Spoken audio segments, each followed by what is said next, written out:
Tonight's program consists of tales of horror, whether they're in the form of a killer doll in the mean streets of Chicago or the witches of New England. Oh, bloody hell. Sorry, tonight's program consists of reviews of horror. Oh shit. Please don't fire me.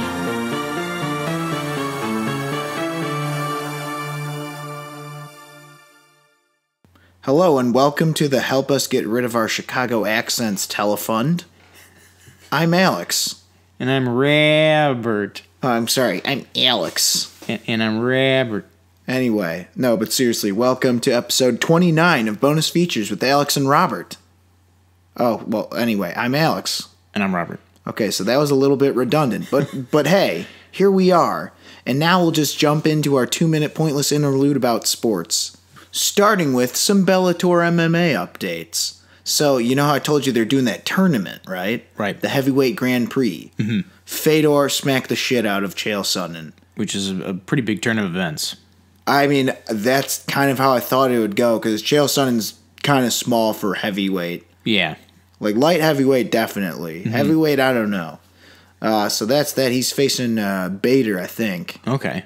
I think he's probably going to smack him around, too, even though Bader's a big guy. Yeah, yeah. Bigger than Chael. It's still. Fedor just looks unbeatable. He murked Frank Mir, murked Chael Sonnen. He just looks like he's on just a world tour of ass beatings. It'll definitely be interesting. Sure will, Billy. It sure will. Well, have you been keeping up a bit with championship baseball, playoff baseball at all? I haven't. Are you still a little wound up over Milwaukee? Just a tad, but did you hear at all about some of the cheating scandals that have been occurring? No, I did not. Do tell. So, a couple of days ago, the Red Sox had an individual escorted out of their park by security who was allegedly taking photos of the dugouts and like taking photos of people on the field, if you will, and vigorously texting like in between each photo. So they took him down. They took him away and like escorted him out on suspicion of sign stealing. Sign stealing. Okay. Yeah. So the dude ended up. I forgot the guy's name. Something Irish, like McDonough or Riley or one of those, crazy, horrifically Irish names. Yeah. No. Yeah, especially Riley. Especially Riley. Yeah. No, but like on his Instagram, he like removed all instances of Houston Astros because he worked for the Astros. He like removed every instance of that he worked for the Houston Astros, and yeah. So what happened today is the Astros came out and said, well, no, what we were doing was, yeah, he works for us, but we were just making sure they weren't stealing signs. We were taking pictures of their dugout to see that they weren't stealing signs. It's like, and now the Brewers... That's as bad as, like, Principal Skinner's, I was only trying to go there so I could get directions on how not to get there again, or whatever the fuck it is with the burlesque house. Right. And it's... Now the Brewers are accusing the Dodgers of sign stealing. It's just like, fuck. Does it really make that much of a difference? I mean, someone brought up... I don't fucking... I'm sure it does in some way. Well, yeah. I mean, if you know when someone's going to lay down a fastball, it's like, fuck. Yeah. Okay. Swing away, Merrill. All right. You know what? I get it. I said a dumb thing. Well, no, but I recant that statement. It's crazy, though. It's weird that we're having this conversation. That is goofy. Yeah. You know what else is goofy? The Blackhawks beating the Blues twice, but then losing to the Coyotes. Yeah, man. I heard what the hell is up with that? It's a bit of a... Shout out to Nick Hjalmarsson, though. Yeah? He's a good guy.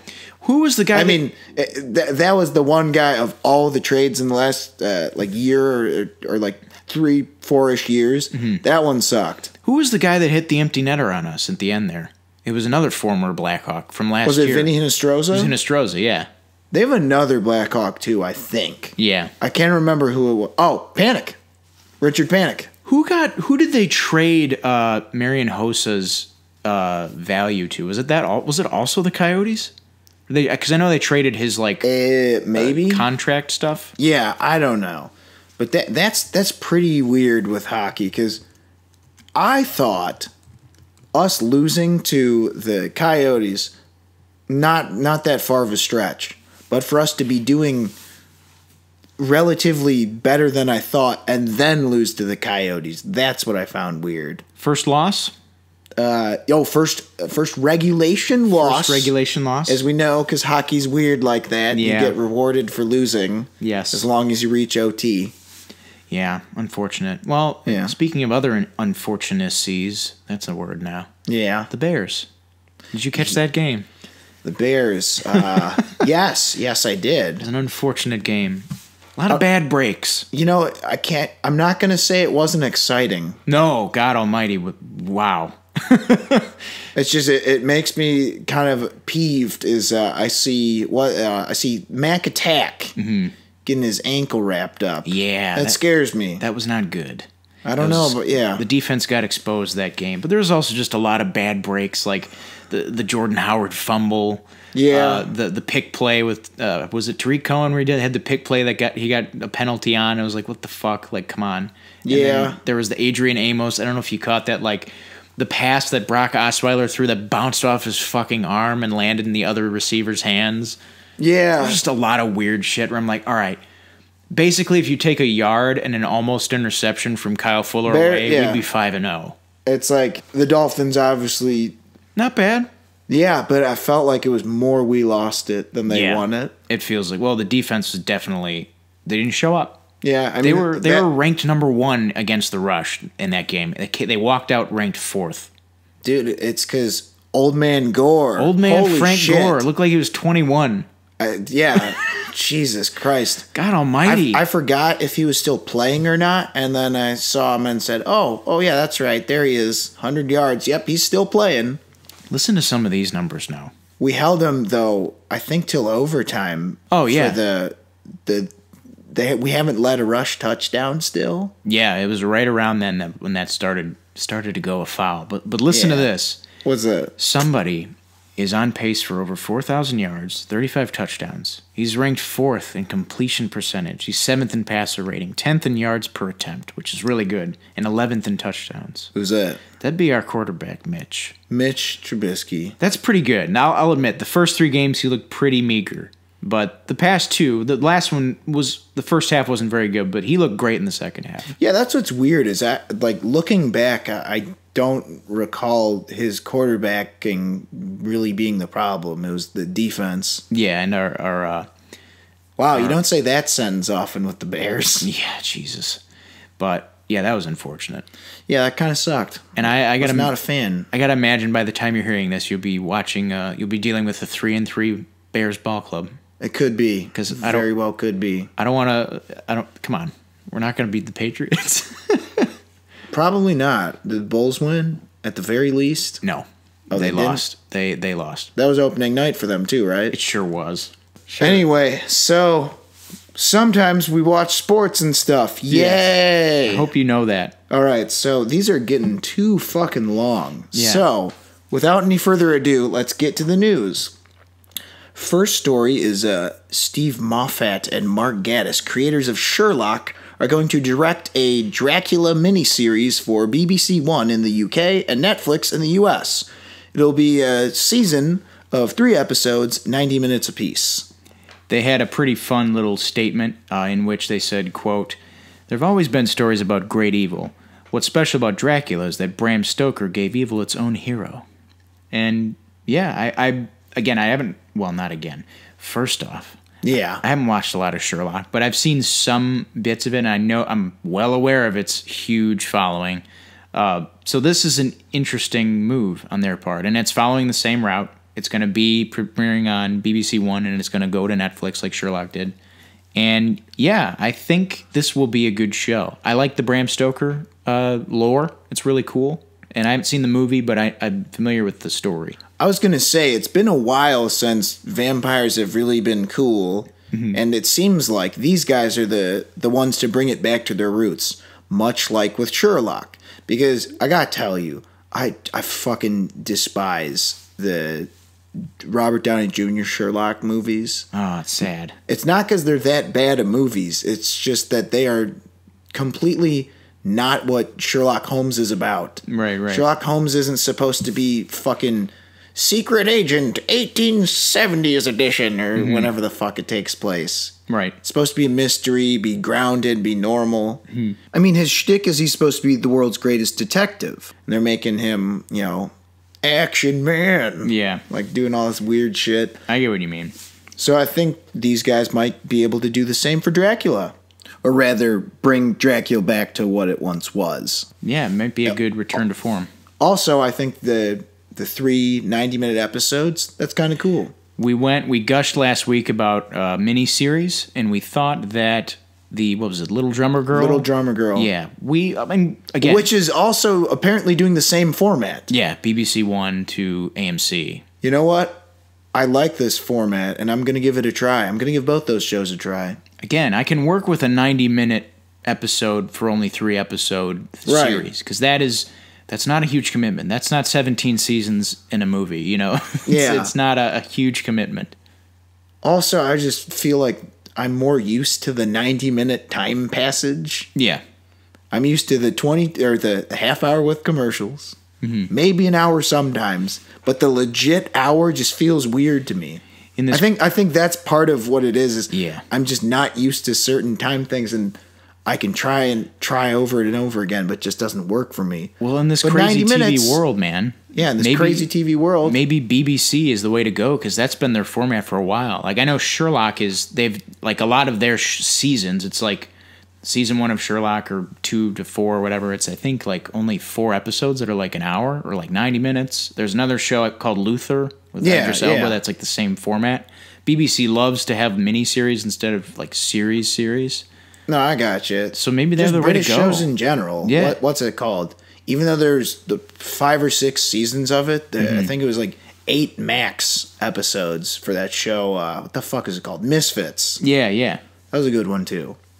Anyway, British TV, yay! Good on them. We're excited to see Dracula when it comes out. Indeed, and there's no release date yet, but I'm sure that will be coming down the pipeline, and we'll be sure to tell you. Up next, we have a trailer that we're going to discuss. It is for a movie coming out called Destroyer, starring, who's in this? Nicole Kidman's in this, and it's directed by Karen Kusama, who directed Jennifer's Body and Aeon Flux.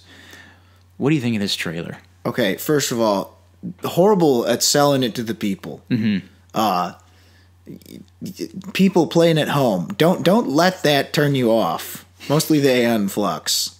Jennifer's Body was okay, but I feel like normies might be like, ew, she's directing this. No, but this looks way different than either one of those things. Yes. First of all, much more grounded. Yeah, way more. Secondly, a lot more serious in tone. Yes. Thirdly, you got Nicole Kidman, who looks not like Nicole Kidman in select shots in this trailer. Yes, in various parts. Right, because I would imagine it's part of it takes place when she's younger. Flashbacks and whatnot. And this looks pretty fucking rad. I'm going to say I like the overall tone. You got that sort of Steven Soderberghy, brownish, grayish, sort of, what the fuck you call it, color palette. Yes. I like what I'm seeing. Bank robberies and undercover peoples. Precision machine gunnery. Yeah. Of course. Yeah, I agree with you. I don't think this movie did a good job of selling itself. Didn't No, really. I was making a comment. You're not doing a good job selling it to people. I see what you mean. It's actually. Oh, I see what you're saying. Because of another You thought thing. I was being sarcastic because while this trailer is great, yes, there's 7 title cards. I counted them. Of critics saying critic reviews. Nicole Kidman is X. Karen Kusama delivers the blankest blank ever. They're like, if you don't shit your pants while you watch this, you're not human. Right. It's like, it'll have you on the edge of your seat. Exactly. And it's like, chill the fuck out, because normies who didn't get the chance to see this in a fucking festival haven't seen it. Like, right. Jesus Christ. And the actual content of the trailer speaks for itself. Exactly. It looks good. I don't need this extra shit. This is Nicole Kidman's best role. I'm like, I believe you. Shut up. like, I have eyes. Exactly. Yeah. Like, they might as well have made it like a fucking silent movie. Just have it say what they're saying. She's upset. Yeah. Darn it. Oh, dang, you took my kid away. Oh, shucks, I'm awful sour about that. Exactly. But yeah, this is aside from that, which isn't a An problem action with the or movie. a thriller. Yeah, it's a really good performer, acting the shit out of a I would imagine a difficult role. Right. Like it looks like it's going to be, hopefully, well, maybe good time isn't the right term. I think it looks like it'll be memorable. I think it might be a good time. Yeah? I mean, a dark good time. Yeah. Like in the way like 999's a good time. Yes, I would Okay. say probably very similar. Okay, I like that. It might go heavy-handed though, which I'm open to. As long as it's good. Trailer looks pretty radtacular. If you haven't checked it out, go on the YouTubes, people playing at home, and search. Sorry. Yeah, don't church. Yeah, don't church Destroyer. Search Destroyer. Yes. 2018. Nicole Kidman. Guy add some keywords because there's a lot of other movies, with Destroyer in it. Like the Conan one. Yeah, there's that. Or you might also stumble upon the Kiss album from 1976. Which is good, but not what we're talking about. Also good, but not what we're talking about. I almost wish it was. Yes. Well, maybe they'll make a movie out of that one. Yeah. But what would they call it? They can't call it Destroyer. Great Expectations. Yes, they call it the Aristocrats. That is the weirdest song ever. People playing at home, I'm taking a quick, brief, what the fuck you call it, tangent to talk about Great Expectations by Kiss. Listen to that song and play it for your friends and have them guess who made it. And they'll have no fucking idea. It sounds I would say it sounds like fucking... It sounds like the producer of Kiss, walked into a, Queen's recording session, and then found a bunch of, Broadway performers, and they're like, hey, let's put this song together. I want to see if my band could play it. Kind of does sound like that, honestly. Yeah. Anyway. Wow, yeah. Anyway, moving on, we got, this is sort of late to the party news. We meant to talk about it last time. The Pet Sematary trailer has been released. It'll be in theaters April 5th, 2019. So this looks like mostly just on the initial images, it keeps the main, the bare bones intact, You got the Indian burial ground where it brings things back to life when you bury them. And it's got a bunch of people, moving into the new house, as you've pointed out. Fresh start. Yeah, fresh start. It's not quite like the city. Yeah, it's not like Boston. Yeah. What the fuck's his name? Jason Clarke, yeah. He just has a very generic name. I thought I was wrong, but I was right. No, you're right. Okay, it is Jason Clarke. Anyway, so we got John Lithgow as the guy, say. Yes. But no fucking transatlantic accent. No. Not even like a hint of it. No. He's not telling you to go down that road. He's just like, don't go down that road. Yeah. It's like, what the fuck is this? Come on, you gotta try. Yeah. There's none of that there. But what did you think of the trailer overall? Well, it looked like they're trying to incorporate some other elements that may have been in the book. I really need to read the book. But there are certain things like the kids dared each other to go out there. Yeah. They're going with the creepy kids angle. Okay. And as I discussed with our review in Sinister, kids are fucking stupid. They're not scary. Unless they're zombies. No, unless they're led by An evil cat. an angry kid named... unless they're zombies, or if they're led by a kid named Malachi. Yeah. There you go. Incidentally, also Stephen King. Yes. What was that? Children of the Corn? Yes. Yes. You got it, ding ding. Yeah, I remember that stuff. Anyway, let's see. I wasn't completely blown away by this trailer, nor was I... what's the word? I wasn't deflated either. I wasn't, but that's kind of the thing is I feel like I need to stop seeing movies that are just okay. And we'll get to that later in one of our reviews. Yeah, it's I haven't seen any of the works from these directors. Kevin Kolsch, Right. Dennis Widmeyer, I haven't seen any of the things that they've done. But I trust Stephen King. Perhaps the story itself is enough to just be a good movie. I mean, they made this movie before, and the movie was good. Maybe it can be done Movie twice. was excellent before. Yeah, so that's maybe it can be that's done the other twice. thing is they've got some big shoes to fill. Yeah. And what I'm hoping is that like the It remake, because there's so much shit in the book, the 2-part miniseries didn't even scratch the surface of how much fucking story there is in the book. It's insane. Oh, yeah. So what I'm hoping is maybe the thing about the kids like daring each other with their weird little drums. Mm-hmm. I'm hoping that plays like an interesting role. Yeah, maybe it'll add a new element, but from what I know about Pet Sematary, this doesn't look to be doing anything too drastically new. Not really. Except not having John Lithgow's character have a transatlantic accent. Which pisses me off a lot. Mm-hmm. But what was I going to say? I did like, however, that they didn't really reveal any shots of the kid. And things that happen. Yeah. Involving the kid. Well, involving the kid, or actually that might have been to its detriment. You gotta maybe at least clue us into it. Mm-hmm. And it really didn't. Yeah, maybe. So for those of you playing at home, the kid gets killed in the book and the movie. Yeah. And then, well, figure it out. You bury things in this cemetery and they come back to life, but the catch is that they're evil. Mm-hmm. They try it with the cat first, and the cat's, well, let's be real. The cat's probably just more of an asshole than usual. Yeah. Like, he scratched me.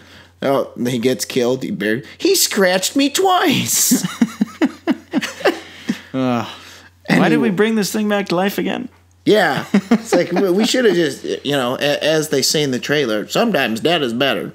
Hey, though, speaking of which, the trailer, this is just a side rant. Okay, so I think we both think it looks okay. Yeah. Maybe it'll add some stuff from the book, etc. Side rant about this trailer. Can we please stop these 5-second trailer for trailers? And the beginnings of some of these trailers online.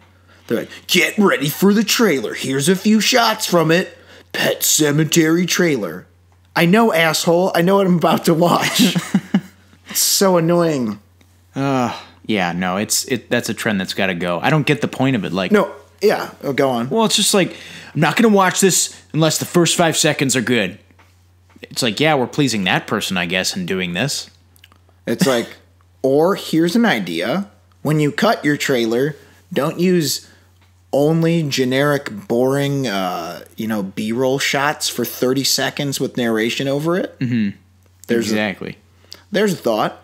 Also, I really want to have a conversation with, like, someone who works in a marketing department for one of these trailers, or whoever cuts it and puts it online. Mm-hmm. I really want to know his explanation. No, you don't understand. Our research shows, based on this algorithm, that you have to have this annoying 5-second thing beforehand. like, what is the rationale? You don't understand. If we didn't do this, this movie would make $73 million less dollars. What's the exact number? Or fewer dollars for those of you grammatical folks. Grammatical folks, yeah. But that's what I mean. It's like this algorithm proves objectively that it's like, take this. They got like people who like clicked like take this guy who commented. He wouldn't have commented without that 5-second preview. Like, what the fuck is there? What are they basing this on? Right. It's a weird move. Maybe it was around. Maybe that was something that was thought of during the Vine craze and like the Instagram like movie or Instagram video. Like, I don't know. They had like a Vines department, and they're like, we can't fire him. He's been with the company for 20 years. Yeah. Old Gil's got an idea here. What if you use the Vine in front of the trailer, huh? All right. Now it's just like, Gil's dead. Why are we still doing this? Wow, that got interesting. You know what we should do with Gil? Dude, we got to bring him back to life. We got to bury him in the pet cemetery. Bring him back to life. He's just going to have even worse ideas. Yeah. It's like, he didn't become more evil. He just became more of an idiot. Yeah. Well, we've killed this joke. That's okay. We're not going to bury it and bring it back to life. Let's move on to the next story. Would you like to take us away? Speaking of dying or potentially dead things,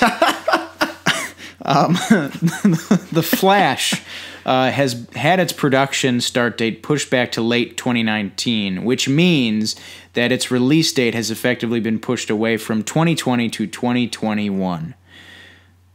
Okay. So How do you feel about that? How are you processing this? This is kind of, it's weird. I said I don't believe it till the trailer comes out. Mm-hmm. I don't believe you. I just, sort of dig my heels. Mm-hmm. And I kind of did that with Birds of Prey. But Birds of Prey seems to be happening. Mm-hmm. And this, I thought, was one of the ones where I'm like, but, everything else I was digging my heels, but I thought Flash was legitimately happening. Yeah, I mean, they had a director it's The Flash. Or rather, I thought it'd be happening sooner. Right. Well, I mean, you could have said that a long time ago. Well, I mean, I look at this and I definitely agree with you. I mean, they have the two directors, John Francis Daley and Jonathan Goldstein, who did, what is that movie? Game Night, and I think they did Vacation. And well, didn't they also write Spider-Man Homecoming? Yeah, wrote right? Spider-Man Homecoming. So, I mean, we have them. They were writing and directing this, I think, is the deal. And then we have Ezra Miller obviously playing Barry Allen. And we had a start date. Well, then I look at this happening, and I look this is just the most recent setback in a number of setbacks that were in this thing. Like, remember when like Rick Famuyiwa, the guy who directed Dope, was supposed to make this, which was a pretty decent movie. Yeah, and like I think Robert Zemeckis was attached to this at one point, and who else was? The guy who did Abraham Lincoln Vampire Hunter, the guy who wrote the book, Seth Graham, whatever. Yeah, Seth Graham Smith was supposed to write this or direct this or something, and it's I think something like that. This has just been a revolving door of bullshit. Yeah. And this sucks that this is happening because Flash is, oh man, he's one of the most underutilized characters in cinematic comic books. Like, he has so many arcs and so many characters that just haven't been on screen. Oh, you mean in like comic book movies and all that? Oh, yeah. I would say he probably has the third best rogues gallery out of any DC character behind Batman and Superman.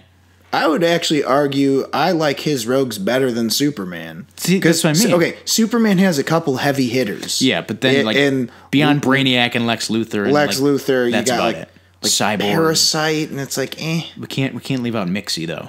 Oh, Mixapitalik? Yeah. I mean, he's a weird one though. But the point being, I think this it's safe to say this has to do with a lot of things that have been happening.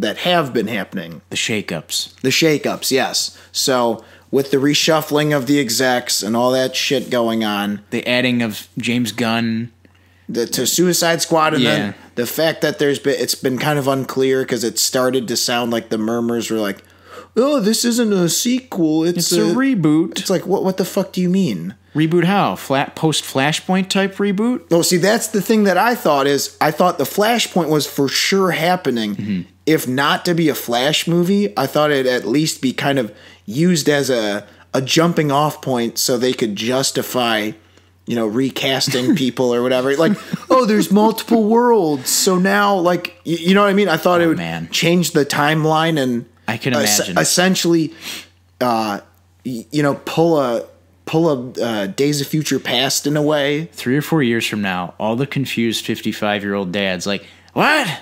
I thought Affleck was Batman. Why do we got this other guy here now? Who's this? What happened to Jared Leto? It's going to be so weird. I thought the Joker was named Arthur. What's going on here? Yeah, that movie came out a little bit ago. It was pretty good. And that's what I'm saying is, I think this has to do with your theory about fuck it, let's just do Elseworlds and standalones. Mm-hmm. And I would imagine that somehow Flash is going to be a jumping off point after the current movies. And maybe that has to do partly with why it got moved. Yeah. Because the other thing is, even though it's supposed to start in late 2019 filming, yes, you could still or at least it's not unimaginable to have it come out in late 2020. Mm-hmm. But the fact that they need that extra time, they're probably waiting for some other movies to come out first or something like that.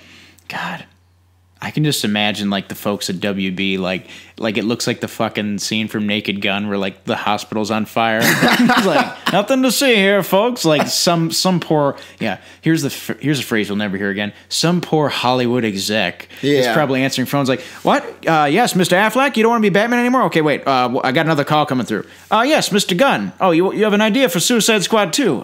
Okay. Oh, Mr. Goldstein, you don't want to do Flash yet. What's that, John Hamm? No. You're in a different universe when you play that Batman, idiot. It's like, God damn it. Like, this is... There's 4 universes we're currently working on. I'm really disappointed that you don't know this. Oh, man. It's just such a... Yes, Kevin Conroy? No, you're Batman in the animated shows. Get out of here. Yeah. It's like, God damn it, man. Like, this is such a fucking mess, but... But doesn't it seem like that has everything to do with why it got moved? Yeah, I think so. I think you're right on the money. Well, especially because they jumped the gun by doing this Joker thing. Because it would have made sense if we had Flashpoint. And they're like, oh, we're going to do this Joker thing after. And it's like, oh, maybe I'm connecting the dots here. Right now, it's just like, this is just a clusterfuck of confusion. Yeah, that it is.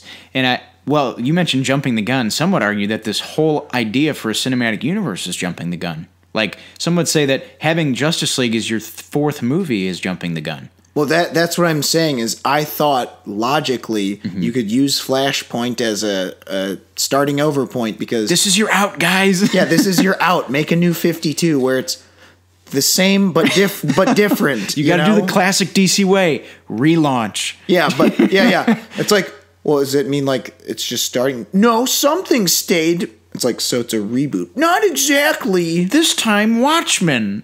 Yeah, or it's like, but this time, issues 100 through 140 are canon, but 141 and 172 are not canon. And issues 23 and 24 happened on Earth 10. Yeah. It's like, actually, they happened on Earth 5? Yeah. You're chasing away the normies, goddammit. The 55-year-old dads are getting into their hatchbacks and leaving. Like, I'm just gonna go see the Jonathan Wickerstein movie. He's on a horse in this one. Yeah. Oh, this is such a mess. Furthermore, we have no fucking Jonathan Wickerstein. It's about a vengeful brewer. A guy, he's just a home brewer. You'll never get my IPA recipe. The enemies are just a bunch of hipsters that live in Wicker Park, and they have like their own homebrew things. Fuck you, kids! Yeah, I've been doing this for 70 years. I drink. You guys think you did this before you were cool? Well, guess what? I drank PBR before you, punks. But would he be drinking PBR if he's making IPAs, though? That is true. Okay, now we're getting too nitpicky about our dumb ideas that aren't happening ever. Stop trying to make Malort cool again. All right. So the point is, we don't know what's going on. The Flash has been moved. Yes. They also lost Kiersey Clemons as Iris West, if I'm not mistaken. Which, you know what, no harm done, because they cut the fuck out of her scene from Justice League, so sure. Yeah. I don't know. Wait, when is Birds of Prey coming out? 2020? Yes. Okay. So, fuck. I believe February of 2020. My guess is they're just gonna fucking just be like, fuck it, everything is just standalone, and then we also have this universe. Yeah. This is a... And I thought they were going to try to add a little logic with, the reboot thing, but maybe not. Or maybe they still will. It's too easy. That still doesn't make any fucking sense because Joker's coming first. Yeah. Joker really fucking threw a wrench in everything. I hope it... You know what? I hope it throws more wrenches. And goddamn it, I hope we get our Mr. Freeze standalone movie by next year. What the fuck are you talking about? Why? I'm just kidding. Okay, you're just joshing. No, I am. I'm joshing. I'm poking the fun. But it is a strange time to be a fan of any comic that's not a Marvel comic. So I guess they're just going to be like, fuck it, we're going to do whatever we want. Mm-hmm. Some of it will be connected, some of it won't. Get used to it. Just deal with it. Sure, fine, whatever. If the end result is better movies, I'm totally fine with whatever tomfoolery they're doing. Yeah. All right, so that's that with The Flash. Moving on to our next story. What is it? Okay, here we go. Blood, Sweat, and Terror's trailer. So this is an anthology series. I believe it is of 9 different shorts. Yes. And it essentially looks like a strange mix of Wild Tales, The Raid, and like science fiction horror movies. Which sign me up. You know, I'm ready to go. It's interesting because we see a lot of anthology films usually in the form of horror. You know, you have your Tales of Halloween, you have your ABCs of Death. Trick or Treat. Trick or Treat. Which is much better than Tales of Halloween. Yes. And ABCs of Death is somewhere in between, I think. Yeah, but it's like some of the segments are okay. I haven't seen the second one. I've seen bits of... I've seen like individual segments before. Yeah, there's a bunch of them. Like, was VHS another one? Yeah. Yeah, so there's a lot of... Incidentally, The Raid... Okay, is it Edwards or Evans? Evans, okay. Evans directed one of the segments, I think, for VHS 2. Oh. Or he did it for one of them, I think. Oh, that's pretty cool.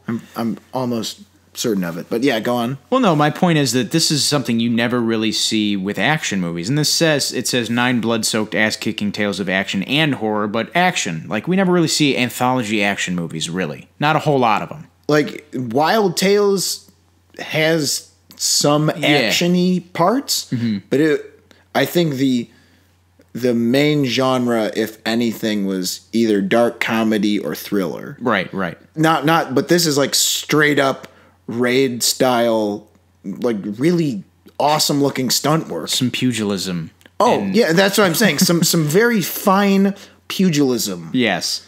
And we have an actor in this movie who is of note. Right. Is David Leitch. Right. David Leitch, who directed Atomic Blonde, Deadpool 2, co-directed John Wick 1. Will be, or is directing Hobbs and Shaw. Hobbs and Shaw, and of course his second unit directed on basically a shit ton of movies. Including Captain America Civil War. Yes. He's a stunt coordinator on that. Stunt coordinator, actor, and he's going to be acting in a segment called Fetch. Is he doing... I'd imagine he probably had some part in the coordination and all that too. Oh yeah, he probably did. But the guy who directed that segment, his name is Daniel Bernhardt. Okay. What's he got?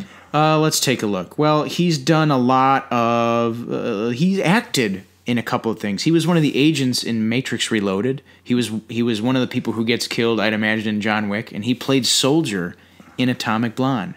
Soldier, of course. Yes. He also was the fight choreographer for Creed 2. We get it. So yeah, he's done a lot of stuff. That's what I mean. So this is a cool little thing. It's, according to Amazon, it's coming out November 6th. And only Amazon. Yeah, because we couldn't find any other sources that were saying when this is coming out. But which is weird. November 6th. It's kind of unfortunate. I feel like this would have been a good October release in the theaters, but I don't know if this is going to theaters.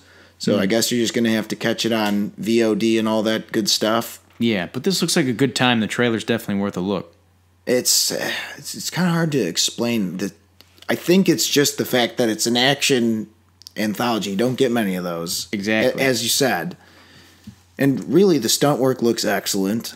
That it does. I mean, it all looks pretty much practical. I mean, there's some sci-fi-ness in there, but it also looks as though it's pretty practically done. Right. A lot of makeup.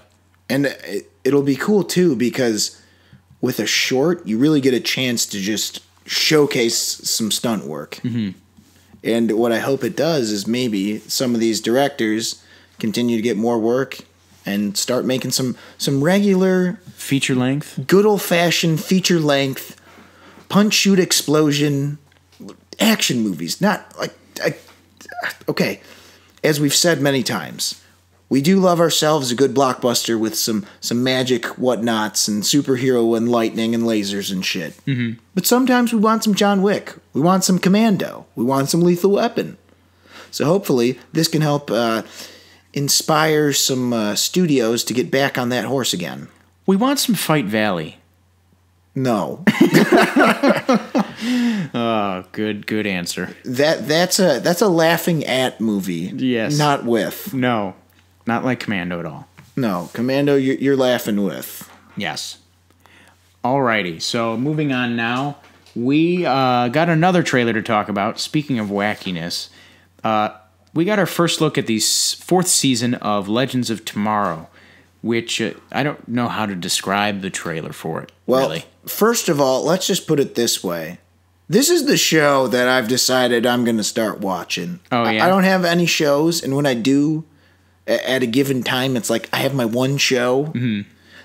I'm going to make this my one show. Or, you know what, I'm at least going to give the season premiere a look, because I didn't realize how batshit crazy this show had gotten. I'd seen a couple episodes, and it was sort of amusing. Like, they go to the 50s, and it's weird because everyone treats them different because, like, you know, times change and all that shit. Right. Generational stuff. Right. But this is taking that concept and cranking it all the way up to 11.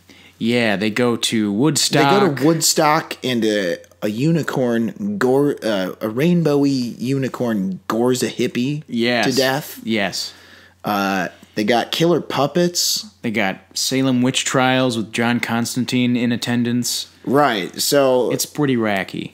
So this is, again, taking that DC formula and smashing it in the face. Yeah. It's an odd... And there's also a mention of Swamp Thing in this. Yeah. Which is interesting, because it's like, is this Derek Mears? Yeah. What's going to happen here? Well, see, but that was the thing, is I think on another episode they had Stargirl. Yeah, that's true. And it wasn't Breck Braceringer. Breck Basinger. Breck Basinger, yeah. I just can't resist a Steve Brule impression. Yes. But anyway, she was on it, she wasn't on it, but someone else, I believe, was playing Stargirl. Mm-hmm. So, I don't know. Yeah, who knows if there'll be any sort of correlation, because I don't think any of those shows... Oh, wait, no. Stargirl's a Greg Berlanti thing, right? With Jeff Johns co-producing, I think? Fuck, I don't know. I think it might be. Well, but didn't Greg Berlanti also have a hand in Titans? Yeah, that he did. Well, more on that another time. But yeah. The point is, I looked at this trailer and I thought, shit, where have I been for the last 3 seasons? Yeah, because I don't remember it looking this crazy. Like, this is, like, it's essentially like you're just adding these people to movies and shit you already love, like monster movies, right? You know, your horror movies, etc. Yeah, your period pieces, yeah. And it's just they're just putting these goofy characters in there to make this situation more insane. Mm-hmm. What's there not to like about that? Yeah, I mean, it definitely it looks like the most something for everybody type show that the CW verse has got. Yeah, I would say that's a good way to describe it. And by the time this episode is out, we will have watched the first episode. Mm-hmm. So we'll let you know. Yeah, we'll let you know how it is. That's right. We might start reviewing TV. Yeah. Maybe. Perhaps. Possibly. Anyway, so that's that. For our last story, this is just a short one. Caroll Spinney of the Sesame Street has retired from performing his roles of Big Bird and Oscar the Grouch. 50 years. Yeah, that is pretty damn massive. And he's influenced a lot of generations as those two characters. Yeah. And mine include, you and I included, man.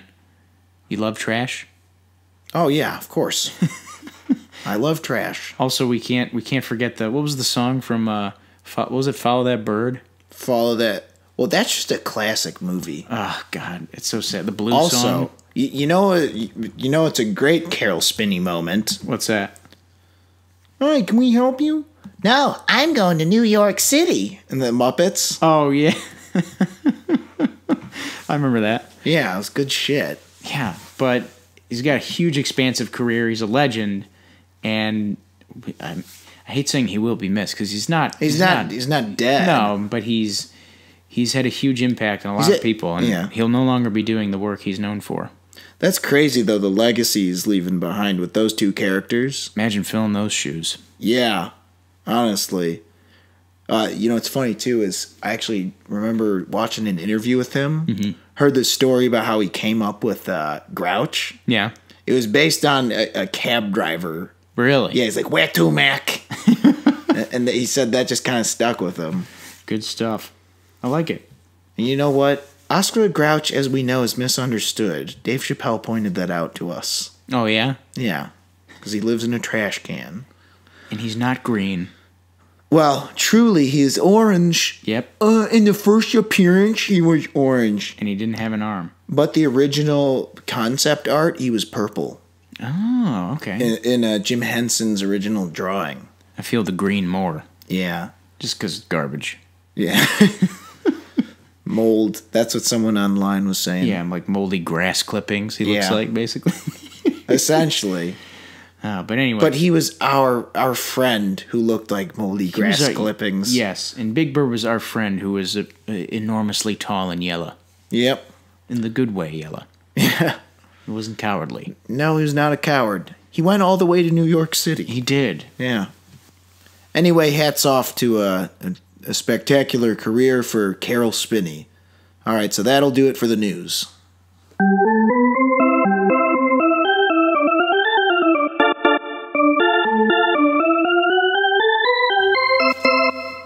Now we move on to the review portion of the podcast. Time for the new release that we saw, which was Bad Times at the El Royale. This was a movie we talked about the trailer for, and I think both of us were looking forward to it. This was actually one of those ones where I had heard, what's his name, Drew Goddard was writing and directing? Yes. Okay. So I'd heard about that, and of course I loved Cabin in the Woods, and I loved the big twist or the revelation of what Cabin in the Woods' story was really about. And this kind of looked like a companion piece in a few ways, with themes of voyeurism and all that kind of, and surveillance and that kind of shit. So it looked pretty cool, and it quickly became a very highly anticipated movie for me. Yeah, I don't know if I was as hot on it, but it definitely looked promising. It had a really good cast. Drew Goddard is on the up and up. He's a guy that's really been prolific. I mean, he obviously, we said, wrote and directed Cabin in the Woods, but he also wrote, I think he wrote the first Cloverfield. He wrote The Martian. He's had a bunch of work on a couple other things, written for a bunch of TV shows. I think he worked on Daredevil. But, this looked really interesting. It looked kind of weird, and I liked what the trailer was presenting. A mystery, which is always interesting, and, some maybe horror/thriller elements with some weird characters. So if you've been watching or listening to this podcast, you know that one of the recurring themes of this year, our first year, is that a lot of the movies we've seen that we've been looking forward to have disappointed us in one way or another. And if you haven't guessed already, this is another one. Well, let me put it this way. If I was one of those snooty writers in a newspaper, I'd write, "Bad Times at the El Royale is a bad time at the movie theater." Yeah, I know. I stayed up all night thinking about that. I got to bed around 5, Good. Yes, it was worth the effort. You make Gene Shalit proud. Exactly. Now, it wasn't that bad, but I will say this was severely underwhelming, and I would say probably not the biggest disappointment of the year, but I'd say that honor so far goes to Mile 22. Yeah. This was probably a close second or third. This was a large disappointment for me, at least. Yeah, I was fine with this. Again, it's not one of the better movies of 2016. Holy shit. I just want to go back to the year when the Cubs were World Series champions, Alex. Yeah. But 2018, this is not one of the better movies of this year, but it's not particularly a bad one. There are worse movies out, and I wasn't super looking forward to this, so it kind of, it underwhelmed me a little bit, but not as much as, say, Han Solo, That was... Well, see, I can't say that was a huge disappointment for me, because I went into that thinking, man, this could suck. I want it to be good, but it could definitely not be. Yeah. So when it turned out, it's like, shit, well, I guess I was right. Mm-hmm. But that's the thing I wanted to say. This movie, it's just going to make, this is like the final straw that broke the camel's back. I'm just going to try and be more selective. Mm-hmm. I'm not going to go see a Han Solo anymore, because maybe it'll be good. I'm just going to be honest and be a little more practical and say, that doesn't look good, so it's probably not going to be. Mm-hmm. Yeah, there's a lot of issues in this. It's very, very. There's more issue. Well, you could argue there are more issues than pros. This is a classic case of the trailer took some slick shots and threw something together that made it look a lot cooler than it actually is. Yeah, it's not. The movie's not. It's not terrible. What is this movie like? Well, to me, it's. People have been using the Tarantino comparisons a lot. Okay, I understand the comparisons because it's like, ooh, soundtrack of 60s soul music and, a bunch of kooky characters talking. Yeah. Minor spoiler, Jeff Bridges' character can eat a bag of shit for saying he didn't care for Hush by Deep Purple. I was personally offended. Now, right. I mean, I kid, but I was like, "Come on, man! I don't like that one." You know what's weird is that I think that's one thing that I walked out of the movie saying is like, with what every actor was given, I thought they all did at the very least fine. No, see, the acting wasn't the problem. No, it's the fact that this. You know what the problem is? This feels like a what's the word? A passion project. It's a textbook passion project in that it has a lot of the pitfalls and pros of a passion project. Yeah, I get what you're saying. I guess my problem was it starts off and it's a little tiny bit slow out of the gate. Mm-hmm. Not for long, but for the first 10 or so minutes, you're just anticipating it. It kind of reminded me of like a Hulk. Or like a horror movie where you're like, get the goddamn monster. Right. Where you just you like what you're seeing and you like the setup, but you're waiting for shit to hit the fan and for things to get going. And they get going and it started off fine. And I was really enjoying about the first, I'd say 2/3 of it. Mm-hmm. That about that point. It's another one of those movies where I would say the middle is the best part. Yeah, but after the middle. Like, I was still with it, and then the final, third act came in, and I was so not there. Mm-hmm. Like, if I were to separate the chunks of the movie, like, the last chunk of it for me was a 1 out of 5. Which is weird, because it's I hated the last, like, act, almost all of it. It's really one of the only parts of the movie where anything big happens, That is not true. You're forgetting. Well, see, that was the other problem is... There was a lot of the things that set off the action in the first act, mm-hmm. which will remain mum on until we get to the non-spoiler section. It's like too much happens too soon. Yeah, well... And it's like there's a lot of build-up in the middle based on that. And you're like, okay, I kind of like where this is going. But then, that's what happened, is after a while, I'm like, all right, I'm waiting to see where this is going based on these events that have happened, in my opinion, much too soon. Mm-hmm. Now where are we going to go with this? It's like you, pardon the expression, you killed some plot threads a little early. How many characters die in Act 3? A lot. See, that's what I mean. I'd say it's too much too late for me. Because there's stuff that happens in the middle, but I just thought that the movie was just like, blah, blah, blah, like at the end. It's like all this shit's going to happen in the end. And I'm like, what? Whoa. You built up to this? Like, that's what I mean. It took too long for them to justify that ending. Right. And I think that's one of my big, like, fundamental, like, fucking bedrock ass issues with this movie is that it very much feels like a movie made by somebody. It feels like the first movie made by somebody who finally got the chance to, like, have complete control over it. Never get, this movie's not going to get rewritten by somebody else. It feels like the first movie in Drew Goddard's, like, his filmography where he's like, I have complete control over this. Fuck it. Fuck all of you. I'm going to do it. This feels like a first draft. Yeah. It's overstuffed. and it's too fucking long, and there's too many plot threads that just don't that's go. That's actually a huge point of this movie that I had a problem was the length. Yeah. Because by the time it was over, it felt almost like a nearly 3-hour movie. Mm-hmm. Or that's a bit of an exaggeration, but it felt like a long-ass time. It honestly is. And it's not just far from a 3-hour movie. Why can't we have movies that are just 90 minutes, 100 minutes? Mm-hmm.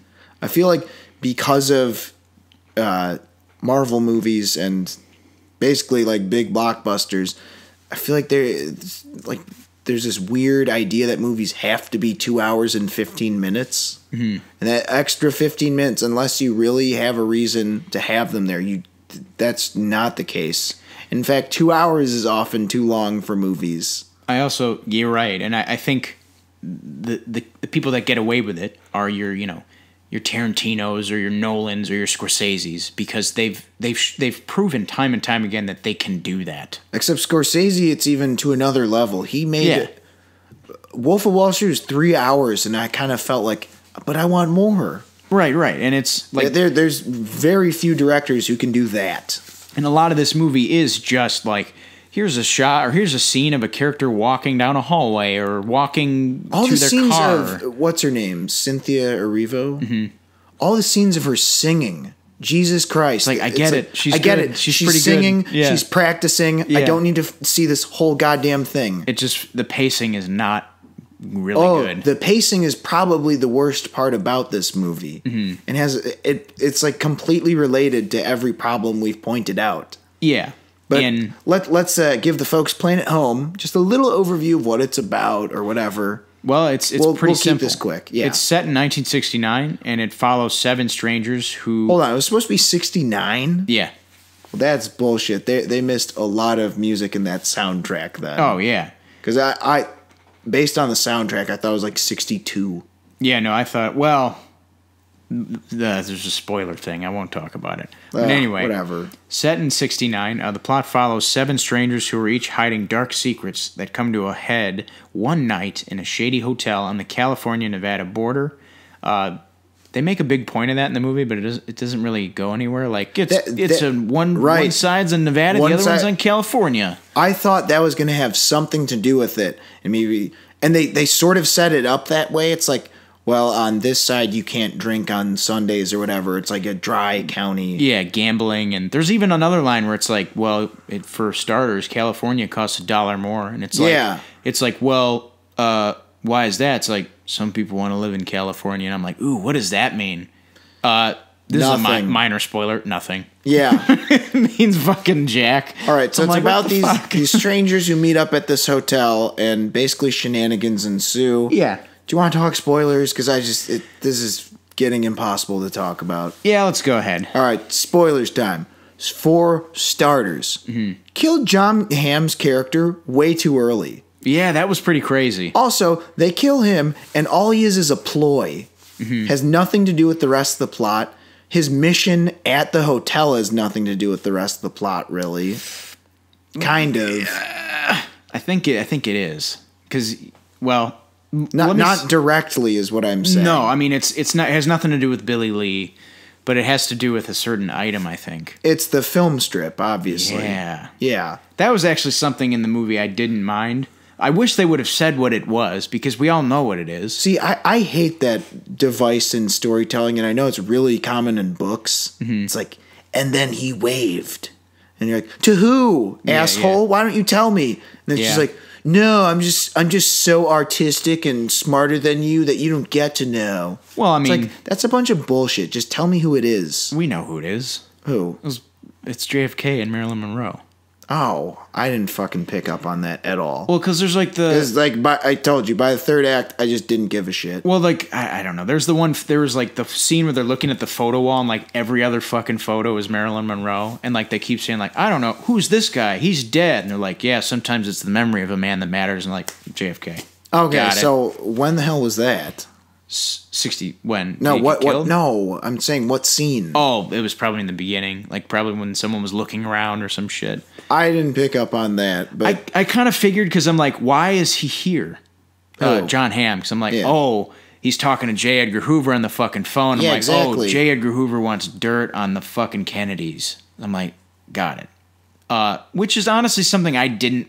It's fine. Like I get what the fuck he was doing. He's trying to make. I'm gonna make a movie that is literally a distillation of the '60s. There's gonna be a fucking wiretap spy guy. There's gonna be a criminal guy. There's gonna be a cultist man. There's gonna be a backup singer, and there's gonna be like a drifter and a hippie. And it's like, well, and don't forget the hotel manager, but a veteran of the Vietnam War. Veteran of the Vietnam War, and I guess. I never really thought about it that way, that it's really a distillation. Yeah, but it takes a while to get that. That's not something outward where you're like, oh, it's not like identity. But that's also what I had such a problem with. It was so disjointed by the end. Right. It feels sloppy. Okay, so the first 2/3, like there's some interesting stuff, and Cynthia Erivo's character is extremely like sympathetic. Oh, very, yeah. So I was rooting for her, you know. I liked Jeff Bridges too. But he's a piece of shit. He's a bank robber. Well, yeah, but I mean, like, he's still like not as shitty as like Billy Lee is, or like other characters. Like I didn't. That was one of the things I'll say. I didn't like Dakota Johnson's character at all. No, I thought she was super annoying. I'm like, why are you an when asshole? she got shot? I'm like, good, eat shit. Honestly, those two characters were very poorly done. I'm like, her and the sister. Yeah, her acting was kind of weird. Well, it's not even that. I'm just like, am I supposed to care about you? Because it doesn't feel like Drew Goddard wants me to care about you, and I just, it's weird because like you meet them, both of them are immediately like combative towards characters that we like. So you're like, I don't like you, and then they get increasingly worse. So you're like, in fuck comparison, you. I like what's his name, Jeff Bridges' character a little bit more. Right. So it's like, yeah, well, I like Cynthia Erivo's character. But what I didn't like was, well, obviously she's the one you're supposed to like the most. The most innocent. What I was waiting for was everyone to get it, but then he doesn't. Right. That's what bugs me about it. Mm-hmm. And also, there's just some things in the third act I'm like, please stop this shit right now. Right. He needs your help. Oh, God. Even though he knows you're not a priest. I'm like, I don't give a shit what weird sort of, allegorical, like, statement or whatever the hell you're trying to do here. It's just dumb. Mm-hmm. He knows you're not a priest. He's dying. Why the hell would he still think? Oh, he's delirious because he's been stabbed. Oh, he's been stabbed, by the way, because he shot Boots' boyfriend, and then he's like patting her on the back like, oh, I'm sorry I did that. Maybe, just maybe, she might be a little peeved. Yeah. Thus, no, I'm sorry. It's sloppy. I don't give a shit if that's like a nitpick. To me, that annoyed the crap out of me. That entire third act. Maybe she's a little peeved. Maybe she's gonna stab you. Oh, by the way, this old geezer who got bottled in the frickin' head. Right. Oh yeah, he's gonna take on this 30-year-old jacked like 6'4" dude. Yeah, Thor. Yeah, he's literally fighting Thor, and it's like an even fight. This is so stupid. Right. I can't stand that. Also, what made Cynthia Erivo's character, from her vantage point, so 100% sure that she could see that the drug was, their drink was going to be drugged before he smacked him in the bottle? Oh, I mean, what the fuck did she say? She basically said something to the effect of like, I've been through this more times than you've known, or some bullshit. But then he kind of says like, well, what if you're wrong? Yeah, he's like, you would have smacked a priest upside the head, and would she say like, that's not the worst thing to be, or some shit? And he's like, I would have done the same thing in your situation, or whatever. Yeah, well, that was the other thing. It's like, oh, sorry, I was just doing that so I could get in your room. Mm-hmm. Oh, okay.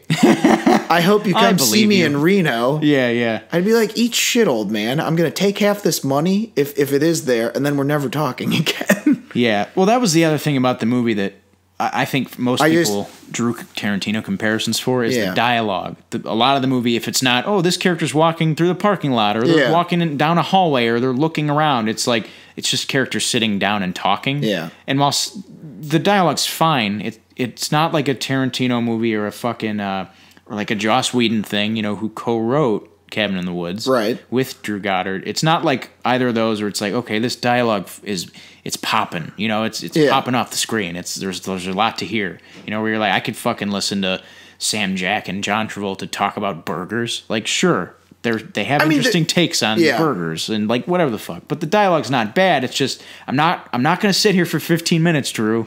I can't do it. I'm going to partly disagree with you because I thought there were some dialogue scenes that were very strong. For instance, the dialogue scenes between Cynthia Erivo and Jeff Bridges. Yes. Particularly. They were good. I thought they linked. That was the overall is like we don't get out of certain when they were scenes talking about music and like you gather that something's foggy with like his memory and then you learn about his memory loss later. Mm-hmm. It was good. Part of me looks at that and is like, maybe that's. I agree, and I think that the reason I agree is maybe just because I'm projecting, or not projecting, but my love for Jeff Bridges and his performance in this is probably why I liked it more than the actual written words. Yeah, I get what you mean. It's not bad, but it's just it's not stuff I'm going to listen to for like. I don't want to listen to it for 20 minutes. I'm like, God, the first scene, I'm like, fuck. Let's go. The lobby. That's what I'm talking about. Man. They're just sitting there talking in the lobby about this place. Or like the ending where it's just like Billy Lee walking around like being weird and shit. It's like, just shoot someone. It sucks because I thought the Billy Lee character was interesting. Oh, he steals a lot of the movie. But it was super underdeveloped, number one.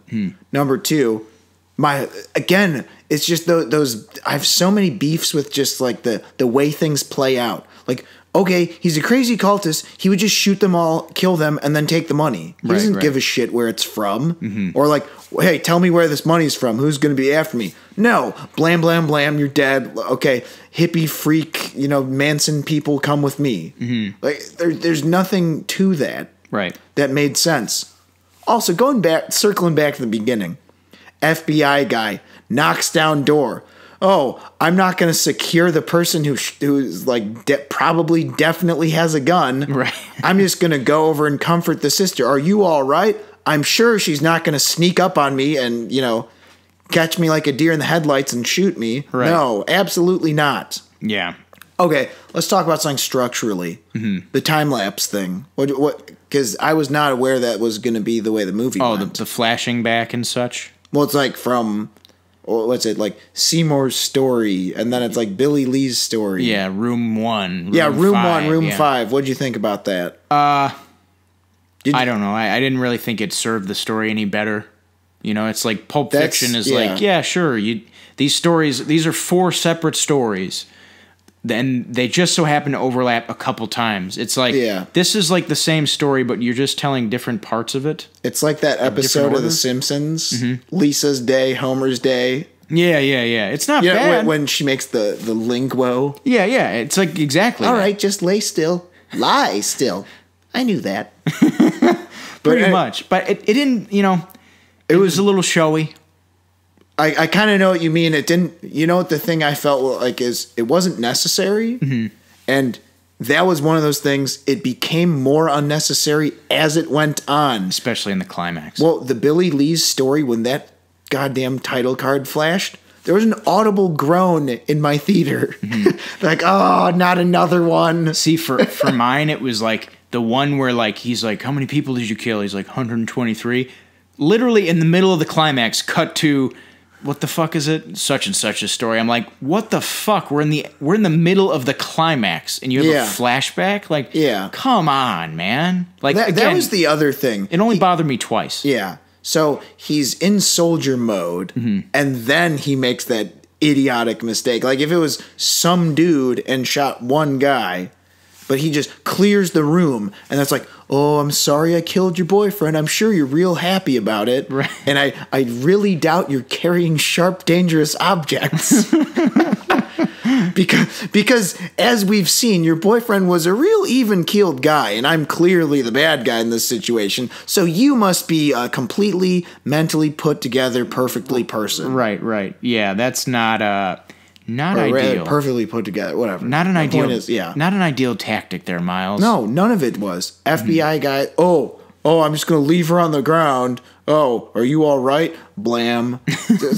That shit annoyed me so much, and I was willing to let it go because at first I'm like, wow, that was crazy, but I'm willing to roll with. That's how I am with movies. Like my nitpicks, they only get more annoying if you keep making the same mistakes, or you don't address some of the mistakes at all. Right. Because, sometimes in a movie, like, there will be a scene where it's like a guy gets a gun kicked out of his hand. It's like, how the hell did you manage that? And it's like a little, like in buddy cop movies, they'll, like, razz each other about it. Mm-hmm. And it's like, all right, I get it. People aren't perfect. Mm-hmm. But you'd think a guy on a mission like that would be a little more careful. Right. Yeah. And also, it just sucked that could have been a chance to make his arc a lot cooler. Mm-hmm. But they're like, nope, let's just kill him early. Yeah. Oh, by the way, the Chris Hemsworth character, he's not, like, in this movie until the last third. And he's on the fucking front of the goddamn poster, man. Like, look at this shit. Like, he's the fucking foreground. He's literally the center of the poster. Like, come on. Like, that... What did you think about the scene where they show them at the plantation? The plantation? Or the whatever. The weird... The ranch. The Spawn Ranch, where they're fighting like, and we're going to have a tussle. That was so stupid. It was stupid, but I'm like... that was actually one of my favorite lines. I get the point of the scene. Yeah, I liked... What did he say? Like, it was silly, but he's like... Let's have ourselves an allegory. I'm like, that's a good line. No, but I like where he's like... He basically said something to the effect of... You think that there's another choice between good and evil, right? I'm just stealing all the shit here. I'm watching them fight. I'm taking all their shit, and they don't even know it. And I'm like, this guy's like the Joker, but not as good. Yeah, that was the thing. Is I wasn't buying this whole like let's play roulette thing. Mm-hmm. Also, Cynthia Erivo's character, you're just a big bully. That like when she was like, you're just a fragile man, blah, blah, blah. When she's like getting all tough in the face of a guy who has like you at gunpoint. Mm-hmm. Maybe you shouldn't talk shit. It's like, I'd be like, did I mention that I like your shirt? Can you please let me go? Like, I'd be trying to be nice to my captors, But to me, that scene reminded me of, have you ever seen Sudden Death? Oh, with Jean-Claude Van Damme. When they're keeping the daughter hostage, and she goes up to the bad guy. It's like, I think there's something wrong with your brain. Like, that's how silly that part seemed to me. She's like, and I get that it's like that kind of matched her character. Yeah, like, she's fed up. She's had to go through some shit, but it just... I get why it was said, but it came across as the little girl in Sudden Death. Yeah. You're just a big bully. I don't like you, Billy Lee. More like Bully Lee. more like Bully P. Oh. Whoa, man. He would have blown her away if she had the girl. Stop. Fuck you. I did like that one line where he's like, I've heard better. Yeah. Just like give Jeff Bridges hulks out. Such a silly fucking part. That's the thing is, I thought his character was cool. Who? Billy Lee? Or Jeff Bridges? I thought every character on paper and the performances. I'm like, they're all doing good. There's nothing wrong with the paper. Yeah. And that was actually one thing I liked about John Hamm's performance was he played this obnoxious asshole, or at first until you realize he's undercover. Right. And what was weird is I'm like, I'm not believing this character. And then you're like, oh, there's a reason. Yeah. So there was cool little surprises like that. Mm-hmm. There's the whole idea of the surveillance. That's what I'll say about the movie, which is why I'm going to probably give it a higher rating than a lot of people listening would think, is that the movie had me, like, for most of it. I know I said I was bored for some of it, but there is intrigue in this. It's like, why are there cameras? Why is fucking Dakota Johnson have her sister kidnapped? Yeah. Who's Billy Lee they're talking about? What's going on with John Hamm and these wiretaps, Where's the money? What happened to Nick Offerman? Who killed Nick Offerman? It's like there's enough there for me to keep watching, and that's why I'd probably give it a higher rating than people are thinking. No, I hear you. But anyway, what the hell is I getting on about? Oh, I like the ideas and I like the characters. The execution. But the execution was so bad. Mm-hmm. And especially to me, it starts off kind of good, despite the first scene having weird editing. Yeah. The very first scene. You mean the Nick Offerman scene. It's like, I'd rather you had just played it out or changed angles or something. The jump cuts. No, yeah, it's like if you're going to have that long shot, just let it play out longer or don't use jump cuts. It just looked weird to me. Also, nobody knew that no one was on duty when Nick Offerman was there that day and buried the shit in the fucking floorboards. Well, but that's probably because... Oh, no, it wasn't the kid, because he was like 12 at the time. Yeah. Huh. Either way, so it starts off fine. You're kind of interested in these characters. Oh, you killed John Hamm. Wasn't expecting that. And I was like, oh, shit, that's kind of cool. Mm-hmm. It was like, you know what? I'll roll with it, even though I kind of wish there was more of that character. I was willing to go with it. Mm-hmm. But then I'm like, all right, what are you doing with this now? And how did he survive buckshot to the face or whatever? No, I mean, I know it's supposed to just be a graze wound or whatever. Well, and I guess it went through John Hamm or whatever the fuck. I don't know. Dakota Johnson's character is so fucking annoying, though. I couldn't put myself in their place. Her sister. Didn't it seem like the obvious thing was you're supposed to sympathize with her? Because their life is fucked up or whatever. Like later, but I'm like, still doesn't change the fact that you fucking murdered somebody in cold blood. And I can't defend you there. That's what didn't make sense to me. Is it was supposed to be, oh, I'm kidnapping you to get you away from the funny farm or whatever the hell that place is. Yeah. You know? And then it turns into, I'm busting down the door, and, he doesn't follow up attack, it's just the one. And then she has him dead to rights. He says, hold on now. Right. No, I'm not going to hear you out. And then just kills him. That doesn't make any goddamn sense. Yeah, and then they go on and detain Miles and, threaten him. Or I guess it makes sense because she's like, well, I grew up in a shitty household, so yeah. I guess that's my excuse to murder you when I could just clearly be like, what are you doing here, and try to hear you out, but no. Right. It's like you're not really endearing me to you. It couldn't be a more literal example of shoot first, ask questions later. Pretty much. Yeah. And then it was the opposite with Billy Lee and his gang. Mm-hmm. Ask Weird. Lots of annoying, boring questions, then shoot. Right. Yeah. You're right. Yeah, so I thought there was a lot of problems with how it was executed. Mm-hmm. Acting was fine. Yes. Is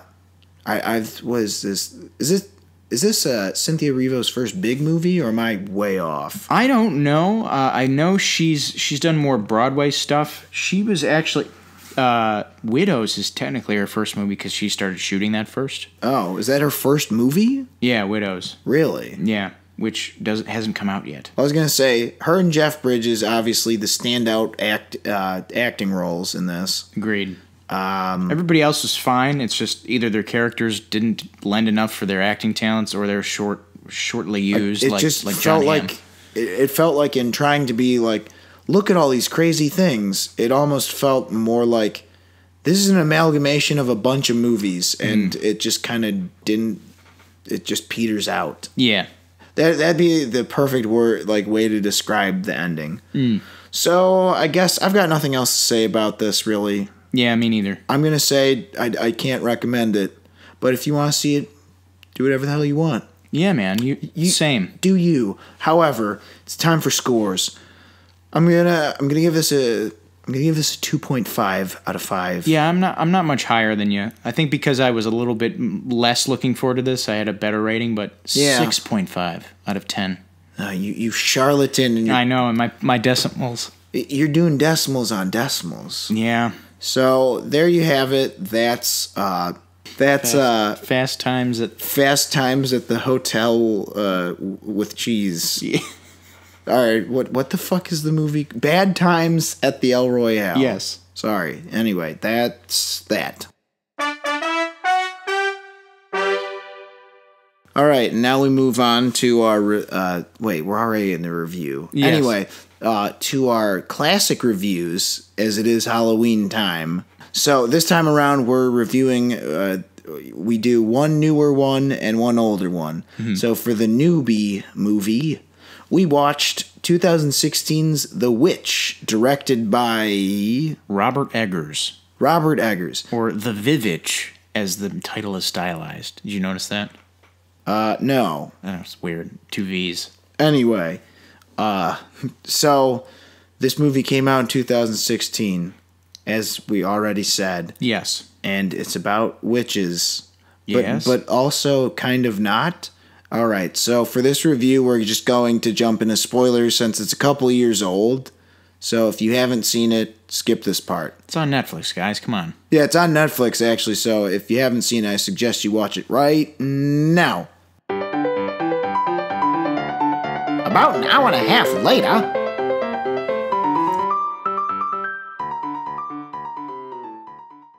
So, did you watch it? What'd you think? Yeah. It's pretty good, right? For those of you playing at home, if you did watch it, tell us what you thought in the comments section. Did you actually see this when it came out? Yeah. Now, back to the review. Anyway, so I meant to see this in theaters. Really? I didn't get around to it though, and if I remember correctly, that was a pretty stacked year. Yeah. 2016 had a lot of good releases out, so it kind of got lost in the shuffle. I think so. But for me too. This was soon after Ex Machina. Yeah, right around there. So, Which was another A24 joint. right, and that's what I was going to say is that it was around this time where I was really starting to become keen on A24. Right. And in fact, I think it was that year, like a couple short, like a month later, Green Room came out. Yeah. Another great 2016 A24 flick. So right off the bat, I'm really kicking myself for not seeing this in theaters. Cause I thought this was an excellent, excellent movie. Yeah, my thoughts of it are muted only because I had this movie ruined for me. No, not really. I've seen parts of this movie before. Oh. Like the most important bits I had to watch for a class. Oh. So, yeah, I knew what happened going in, so in many ways it was just me like waiting for, when are we going to get to this part? Or, so that's probably what happens when this thing happens later on. Yeah. Stuff like that. And that's what's kind of cool about this movie, though, is so the obvious plot is a family's been banished because the dad isn't following the right kind of Christianity, and they're 16, was it 90s? 1630s. 1630s, sorry. 1630s, New England settlement, compound, whatever the hell you call them back then. Plantation. Weird nunnery factory with weird people wearing weird hats and shit. Right. Anyway. Pilgrims. Yeah, pilgrims, sorry. We're just... Fucking point is, they're gone, yeah. Right? They're told to skedaddle and to leave, so they're exiled to their weird little hut village where it's basically just them. Yes, it's just their family. Bad shit starts to happen. They start to wonder if Anya Taylor-Joy... Wait. Yes. Is that it? Anya Taylor-Joy. Oh, I finally got a 3-name person right. Yes! I'm sorry, it's just that's a first. No, I get you, but she's in it. I've had some troubles, yeah, with those, and I finally got your Journey one. Smollett Bells and your Geneva Dvorak Robertsons or Dvorats. I don't even know. No, fuck that. Okay, let's relish in the one I got right. Yeah. All right. Okay, so. Oh shit! I forgot it. Anya Taylor-Joy. Yes. There we go. She's in this. Mm-hmm. A bunch of other people who straight up like, I don't know if it's like makeup or like the Casting, costumes or yeah. The casting on this is so on point. Mm-hmm. All of the characters, I'm like, they look like they're just plucked out of a painting. Yeah, they look like especially Ralph Ineson. Yeah, I think is how you pronounce his name. The dad. He looks super just like. That guy looks like a pilgrim. Yeah, I don't know what up. it is. It's just he's got a very old-timey looking face. Right. And well, speaking of old time, let's talk a little bit about the dialogue. Yes, this was a speed bump for some people. Well, I'll say this: when I was watching it, I didn't feel like having the TV particularly loud. Mm-hmm. The problem is you really had to finagle around with the volume quite a bit. Yes, to hear what they were saying, and the dialogue. The dad especially. Oh yeah. There's a lot of like they speak in old like Manchester Puritan speak. Like these, thines, thous, like super archaic, and it's a lot of complex emotion that has to be delivered through this verbiage. And my hat fucking comes right off to these actors who have to, like, especially the younger ones, who have to, like, munch through this fucking dialogue that is just not easy. I don't care what nationality you are. It's like, you're not going to be... This is an easy fucking language for you. And they really do sell a lot of these moments, which require you to bite through some hard words that aren't around anymore. Yeah, that was the thing. Like, when they're like, "What is wrong with thee?" Yeah, but they said it with such conviction. I'm like, holy shit. Yeah. What is wrong with thee? Yeah, I'm like, yeah. Why is thou being such a dick? You know. But honestly, it was also cool because at least in my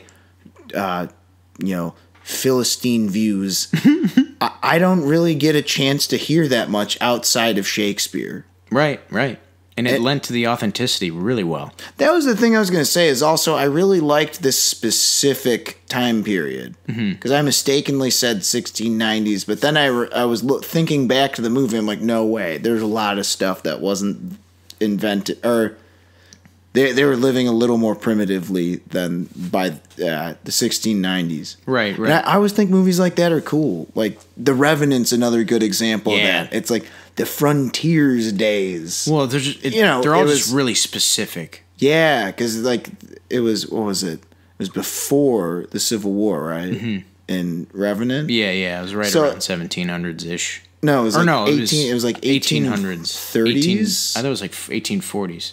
Whatever. It was like either or. The point is, it's a very specific time, which it's not your average period piece. Now, like this is the 1970s. It's like, we were around then. Yeah, it's like we've seen that dozens of times. Right. Where this, again, it's the same thing with the earlier half of the 1600s. Right. Which, again, it was done so well.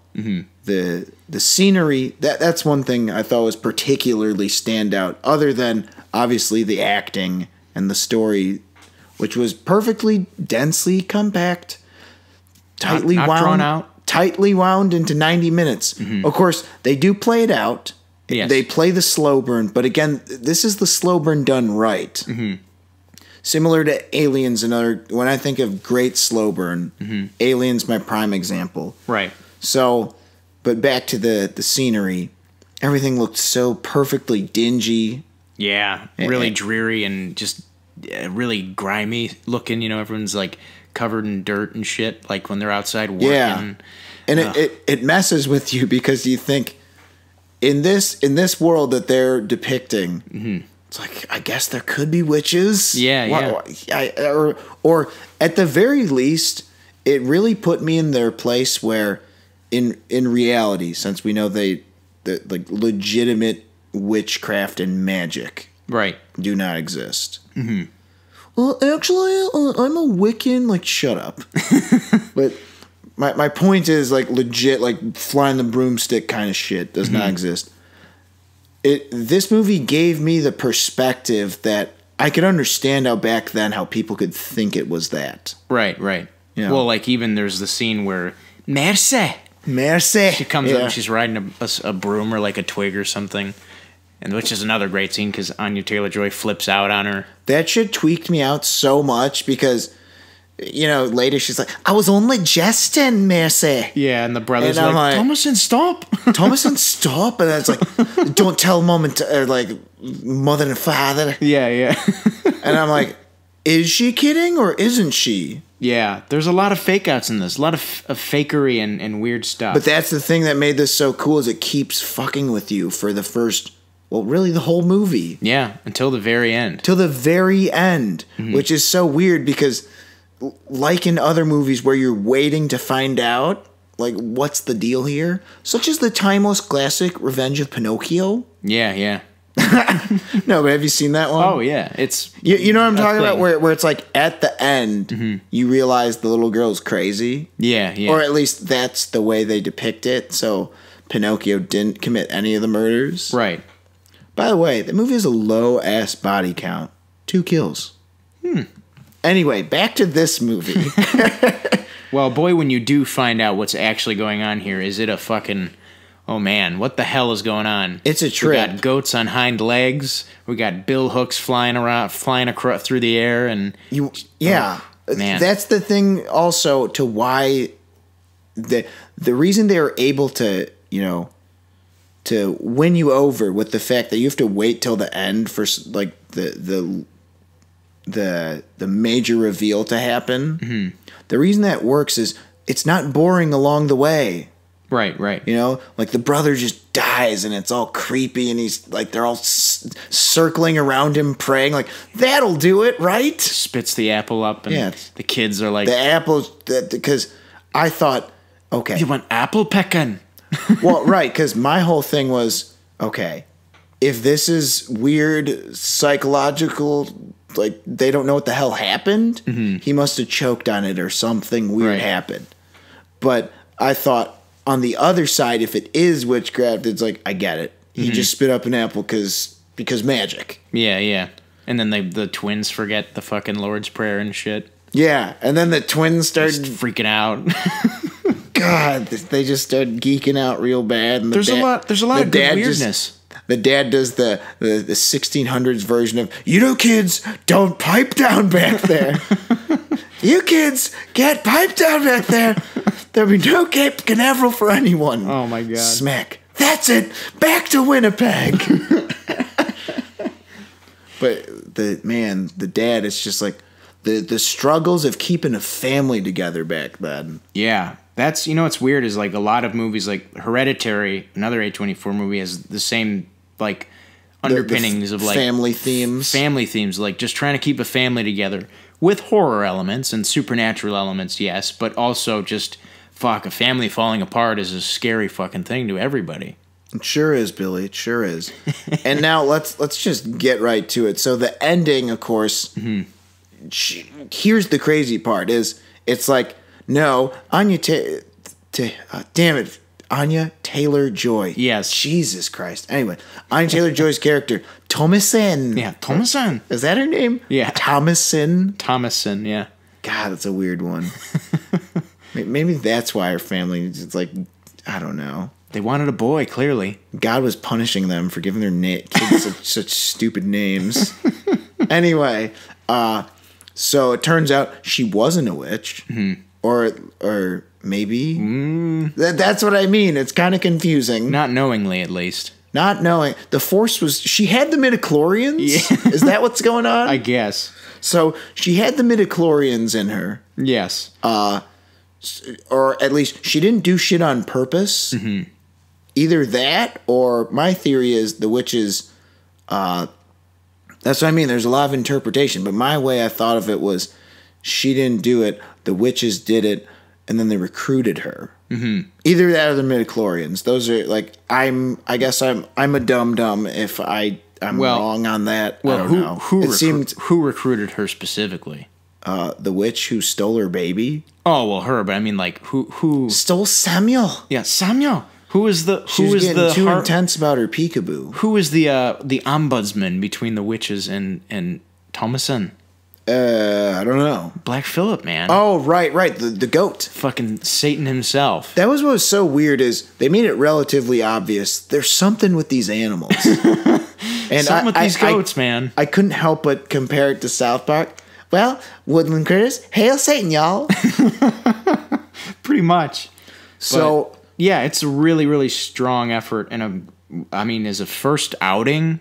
Is this guy's first movie? First, like, feature-length thing, yeah. So, I'd never seen this before, and I'm absolutely kicking myself not for seeing this. Mm-hmm. Despite the annoyingness with the volume mixing, I'll blame that on my TV, just because I like this movie so much. Give it the old BOD, benefit of the doubt? Definitely.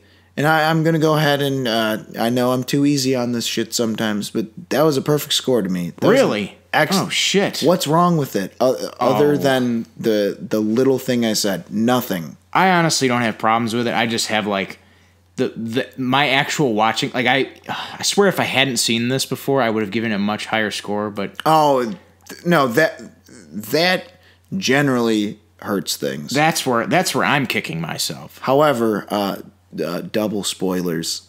Let's see. Okay, for instance, Fight Club, I knew the twist. Yeah, yeah. It actually didn't.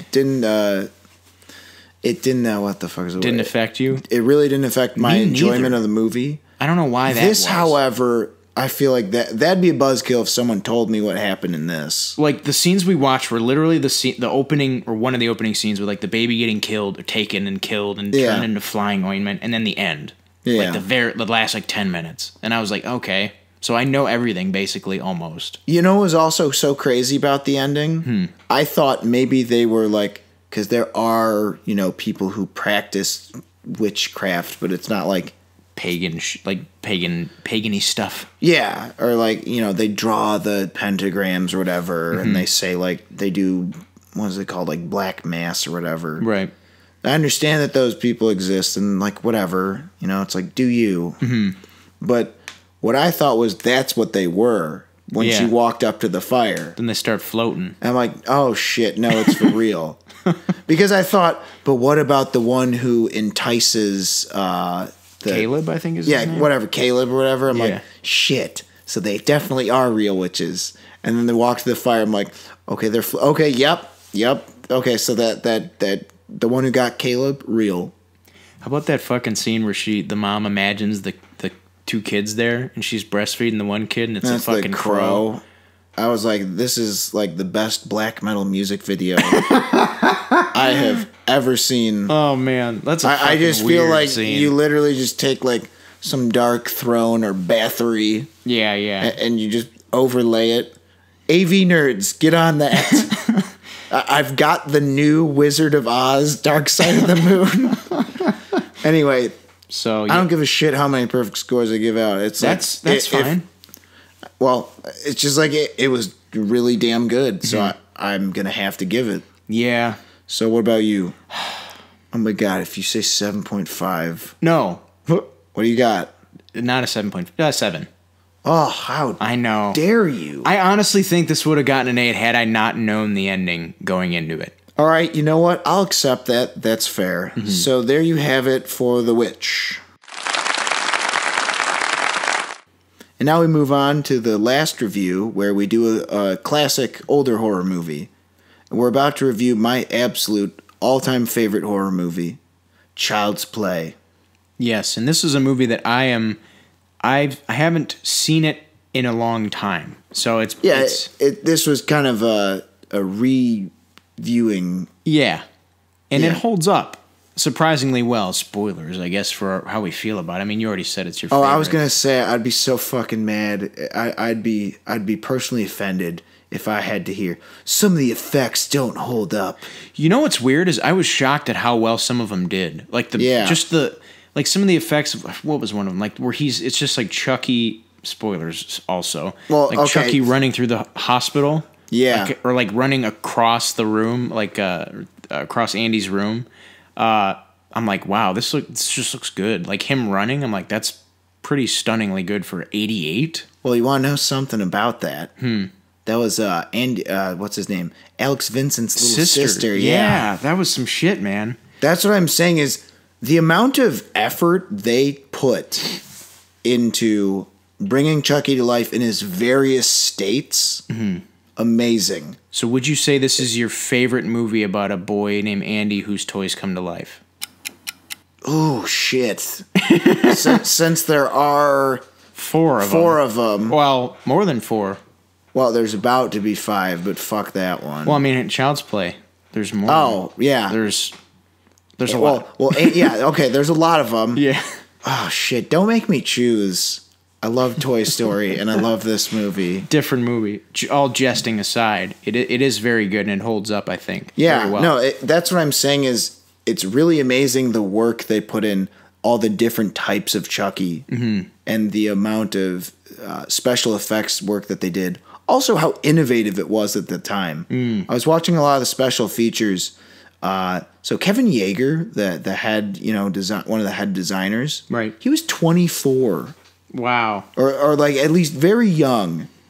That's no small feat. I'd imagine there were a lot of good guy dolls to go around. Well, first of all, they had to make the different stages of Chucky as he became more lifelike. And more battle damaged. More battle damaged. And on top of that, they had flailing Chucky, they had standing Chucky, walking Chucky. They had all sorts of puppeteering. And the animatronics, that's what blows my mind, is at the time that was still a very new thing. Because like I think they were talking to Kevin Yeager, and he was saying something, or it was either him or the producer saying, at the time you didn't just go, oh yeah, we've got an animatronics department for that. It's like, no, we're like building this shit from scratch, basically. Yeah. Like they were, this movie pioneered special effects to a new level, and it's kind of amazing what they did with $9 million, which I suppose is like a pretty decent budget at the time. You know what's weird? But I mean, you know what I mean? That's not like... I could almost contend that you could call this... I mean, it is a slasher, but you could almost contend it's an action movie. You know, it's the weirdest thing. When I was watching the first opening scene, I thought, you know, I know this is just supposed to be a generic chase scene, but it's done pretty goddamn well. I mean, like, you have that. You have, what's her name? What's the mom's friend? Maggie, like, she falls out a window, and you have like the drug den blowing up, and you have like Mike Norris speeding around in his car. I'm like, this is an action movie in ways. And then he batters some displaced people who get too handsy. Like, I would say there's more firearms discharged into bodies in this movie than there are stab wounds. Yeah, well, that's the other thing, is that most of the kills are like, they're semi-creative. Right. And I thought that was one aspect I really have always enjoyed about the Child's Play series, and why it scared the shit out of me as a young lad. No, I mean, it was bad. Like, I knew who Chucky was because, you know, going to the video store, you know, you'd flip through there's this one store I went to back in my hometown. So you flip through them, and they're like collapsed boxes, because you know they have the tapes behind the desk. And I was flipping through, like, God, Jesus, like what is this? I don't know what it is about Chucky. When I was little, like, nothing really like scared me that badly. Like, Freddy kind of freaked me out. Pinhead a little bit, but Chucky, man, every time I'd see an image of him, like, to this day, like, if I'm not ready for it and someone just like flashes, I'm like, Jesus. If I was at Blockbuster, and like, you know, they have the aisles set up and all the shelves, that would be like the horror section would be the one I'd always like walk the fastest by. Yeah, those fucking posters, man, they freak me out. The DVD or the DVD VHS covers always freak me out. No, that one Third Eye Blind album cover. Seriously, what the fuck, Third Eye Blind? Anyway, but that's like the sort of the hide and ambush, like, way that Chucky goes about things. Yeah, well, that was the other thing, is I was shocked. I didn't realize how much of a masterclass exercise in dramatic irony the first half of this movie is. You don't know what's actually going on until halfway through with the, you know, I'm going to throw you in the fire scene. Also, I got to say something about... It's good, though. It's like crazy. I remember I was talking about that scene in English class, like sophomore year of high school, and I got all poetic talking about that. It's like, when she threatens to throw him into the fire quite literally rises, and Chucky is brought to life like a phoenix. Yeah, it's like the phoenix rising from the ashes. It's Charles Lee Ray. And my friend was like, "Damn, you sound like a teacher and shit." But yeah, that first half is like, there are parts where you're like, is he real? Like, is Andy crazy? And you're like, wait, no, I mean, know what happens. Obviously, you know. Yeah, but you're like, but they're going along with this. Imagine being in that theater. You know what's crazy is the trailer. I watched the original trailer, and it doesn't give it away. God, that's really smart. That's the way you do it, I think. Yeah, I mean, of course, there's the whole thing about you see Charles Lee Ray die, and then you see him transfer his soul into the doll. And the fucking toy store blows up. There's another explosion. I'm like, yes, more. Really solid toy store explosion. At Van Buren and Wabash. Yeah, man. That's like close to fucking DePaul. I giggle a little bit with delight every time he says that. Yeah. Like, I know where that is. I got the Strangler. Yeah. I got the Strangler. The original script apparently was New York. Oh, no good. Yeah, I know. I don't like it. No. Or at least one of the draft I found online. Child's Play 2, Lost in New York. Yeah. I guess, do we want to talk about like some background of the script? Yeah, sure. What was this movie originally supposed to be? Okay, there was a lot of things, but at first it was sort of a satire of what Don Mancini, the writer, he wrote all of them. Yeah. Sorry, what the fuck was I saying? Anyway, right, the original script was, he said he wanted to make a satire about like the impressionability of like kids and like toy marketing at the time. Right. Especially in the 80s, there's all that stuff like Teddy Ruxpin, Cabbage Patch Kids, The My Buddy doll. My Buddies, Transformers. There's just a lot of hot items on the toy market at the time. Mm-hmm.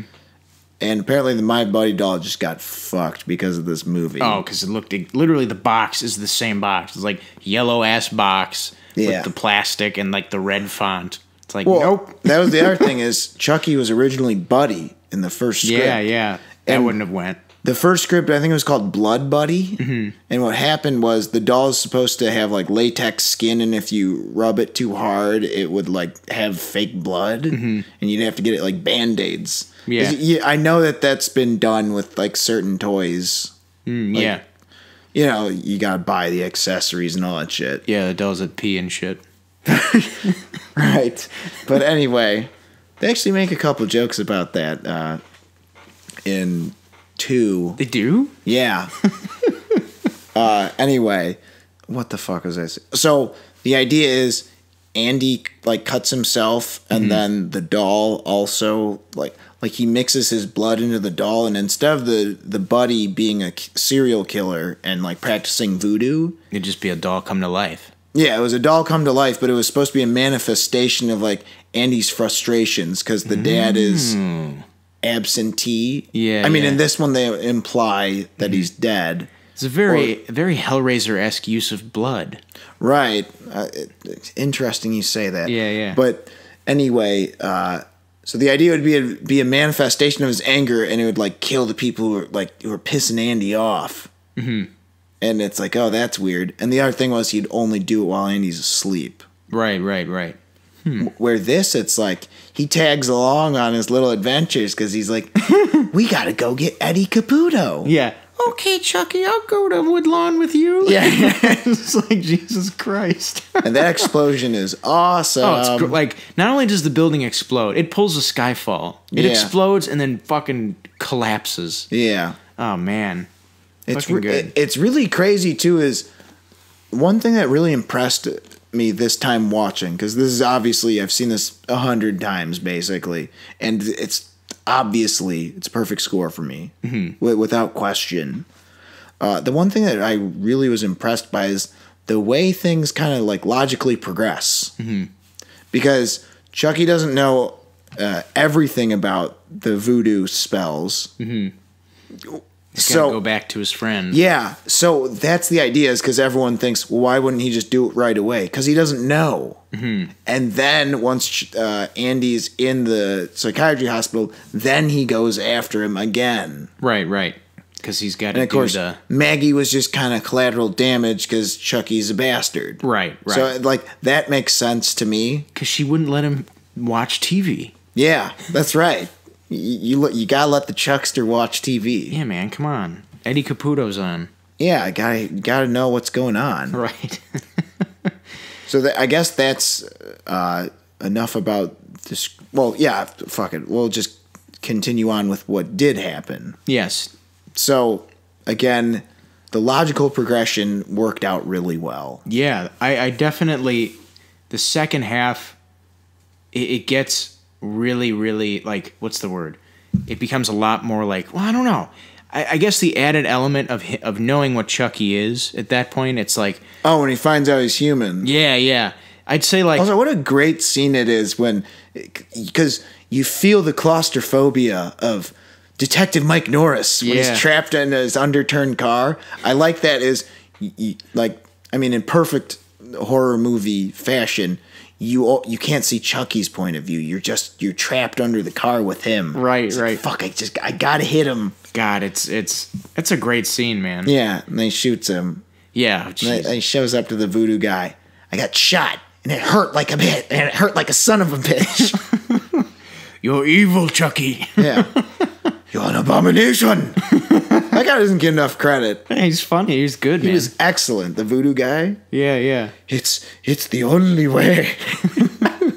I love it, dude. Great death scene. Yeah. Great final death, like, speech. Yeah, exactly. Yeah, yeah. You must find the boy. It is the only way. Yeah, overall good, like, Well, Catherine yeah. Hicks is good, too. Like, Chris Sarandon, all really solid. And Brad Dourif. Well, I mean, Jesus. I can't say enough about how good Brad Dourif is. Brad Dourif's performance is in this. Even just him as Charles Lee Ray. Yeah. You hear me, you son of a bitch! I'm gonna get Eddie, and I'm gonna get you. You just, God, when that guy's pissed, it's just like you really believe it.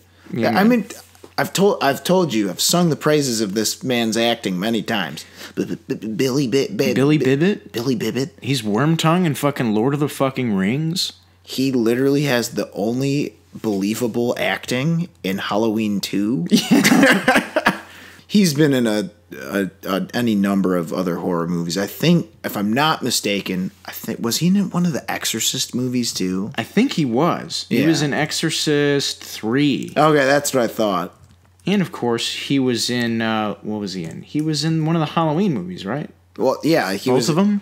No, wait, I think so. Yeah, Sheriff whatever. The Sheriff Brackett. Yeah, yeah. I Annie think he's in Brackett's. Yeah, I think it's both. that. Yeah, He brings it in a particularly gut-wrenching scene in 2. Well, what am I talking about? The only gut-wrenching scene in 2. Is that literal?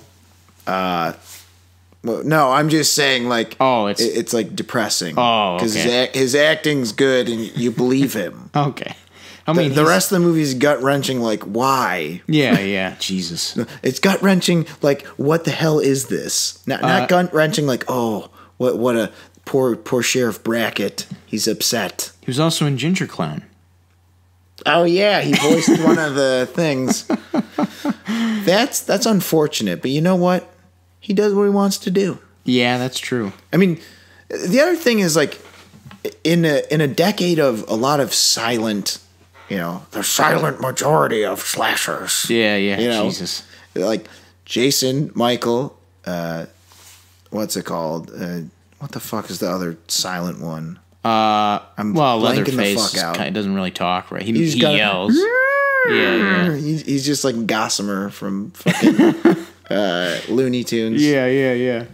Point is, there's a few of the big brooding silent types. Right. And Chucky's obviously against that cast type, if you will. Very much so. And again, he's sort of a spiritual companion of more closely linked to Pennywise and Freddy Krueger. Right. Much more of a mouth on him. Yeah. Much more of a taunter before killing. But it's also, his voice is just kind of creepy. Because it's like, that's clearly a man. Yeah, but it's like child's face and, physique. But that's what's weird to me also, is his voice perfectly matches Chucky. Mm-hmm. And like, I was hearing what was it?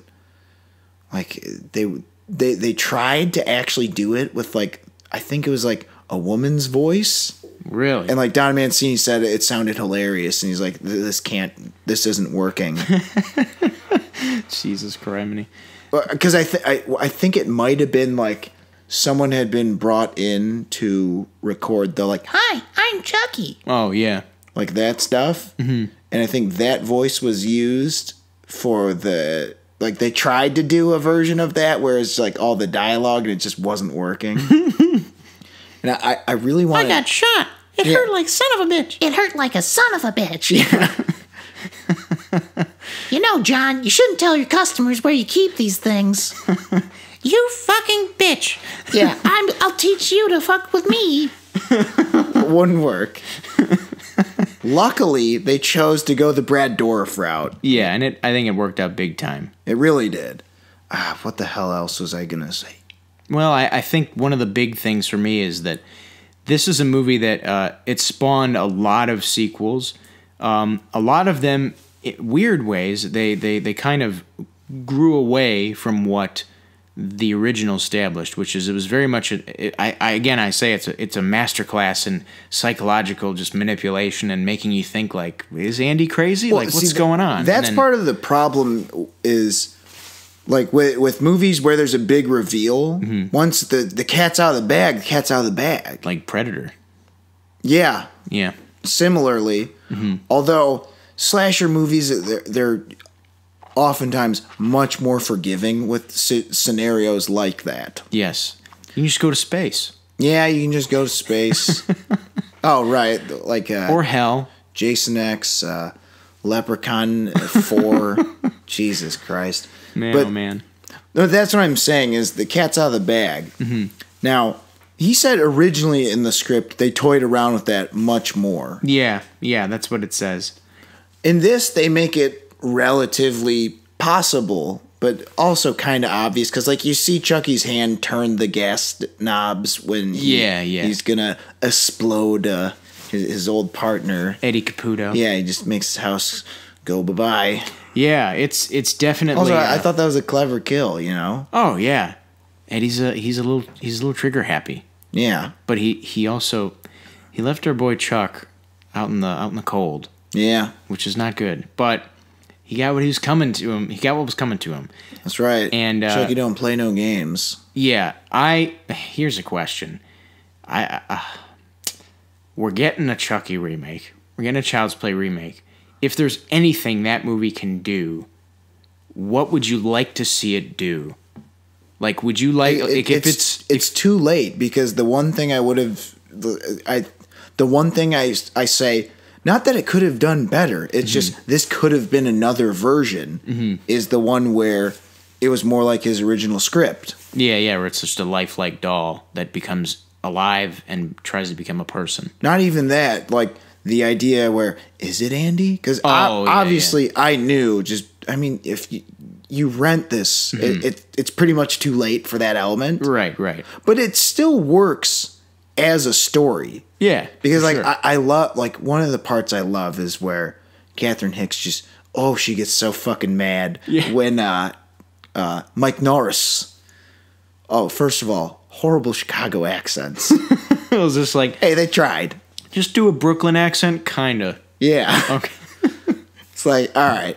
They tried. Maybe Mike Norris is from Brooklyn and got reassigned. That's possible. We're not given a bio.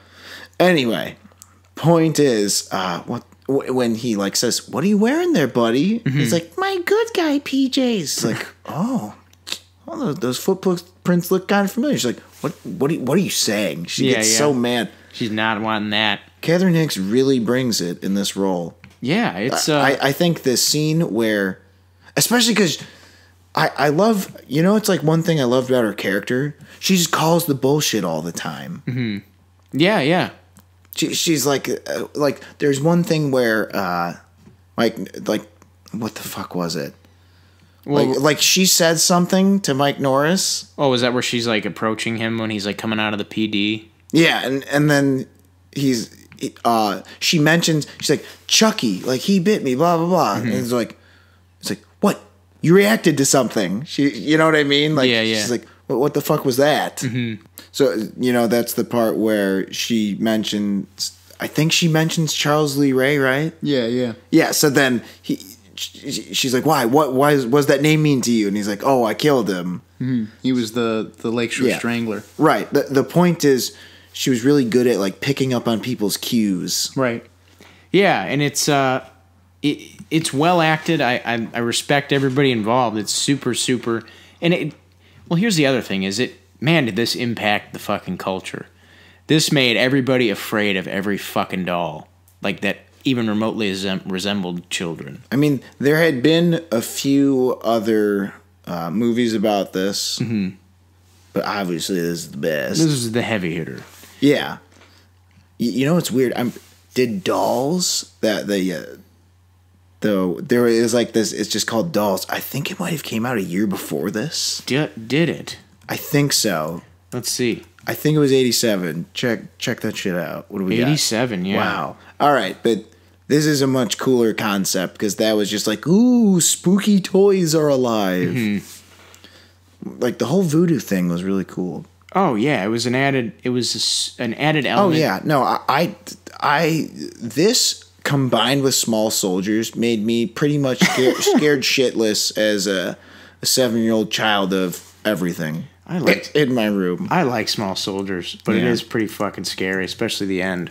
Yeah, when like, what's his name becomes really freaking. Who's the bad guy in that? It's I don't know, Chip Hazard. Yeah, like he becomes like a doesn't he get like. But that is so much more like blatantly comedic. Where yeah. Well, okay, let's talk about this movie's got some zingers, by the way. Mm-hmm. Ugly doll. Fuck you. That's a good one. God, what is the other ones? Oh, also, but Andy, we're friends till the end. This is the end, friend. Whoosh, drops the match. I'm like, boom. Drops the match, drops the mic. He does. God damn, I love that line. It's so great. But that wouldn't be the end, friend. Because I'm rational and sane. Good night, Mrs. Buckley. You got some zingers. You got some classics. Oh, yeah. Also, fun fact, does the boss at the department store look familiar? He's in Home Alone. Do you like your job, Mrs. Buckley? Yeah. He is Scranton ticket agent from Home Alone. What does she say? I came from New York to whatever. To where the hell am I? Scranton.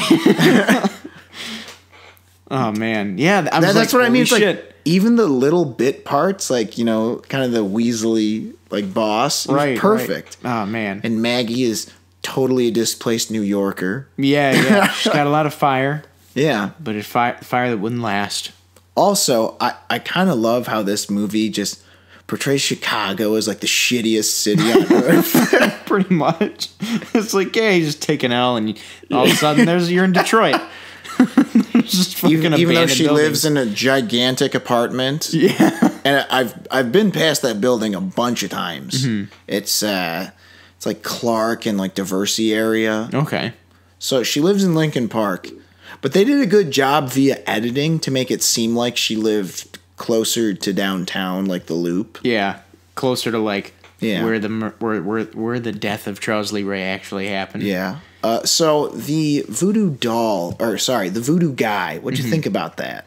Voodoo guy? Which guy? Well, we talked about him a little bit. Death? I'm saying like that kill. Oh, yeah. Where he gets, does he shoot him or stab him? No, he breaks all the legs. Oh, with the voodoo doll. Oh, yeah, that's right. Yeah, I like that. Because it kept him alive just long enough for that great speech. And then Chucky's like, now I'm just going to stab you. Yeah.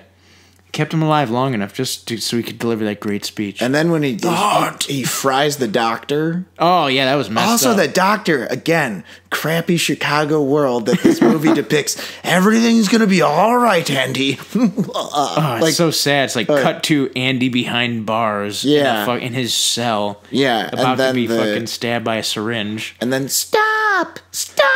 when Chucky puts the electric shock on the dude. Stop! He's already dead. That scene.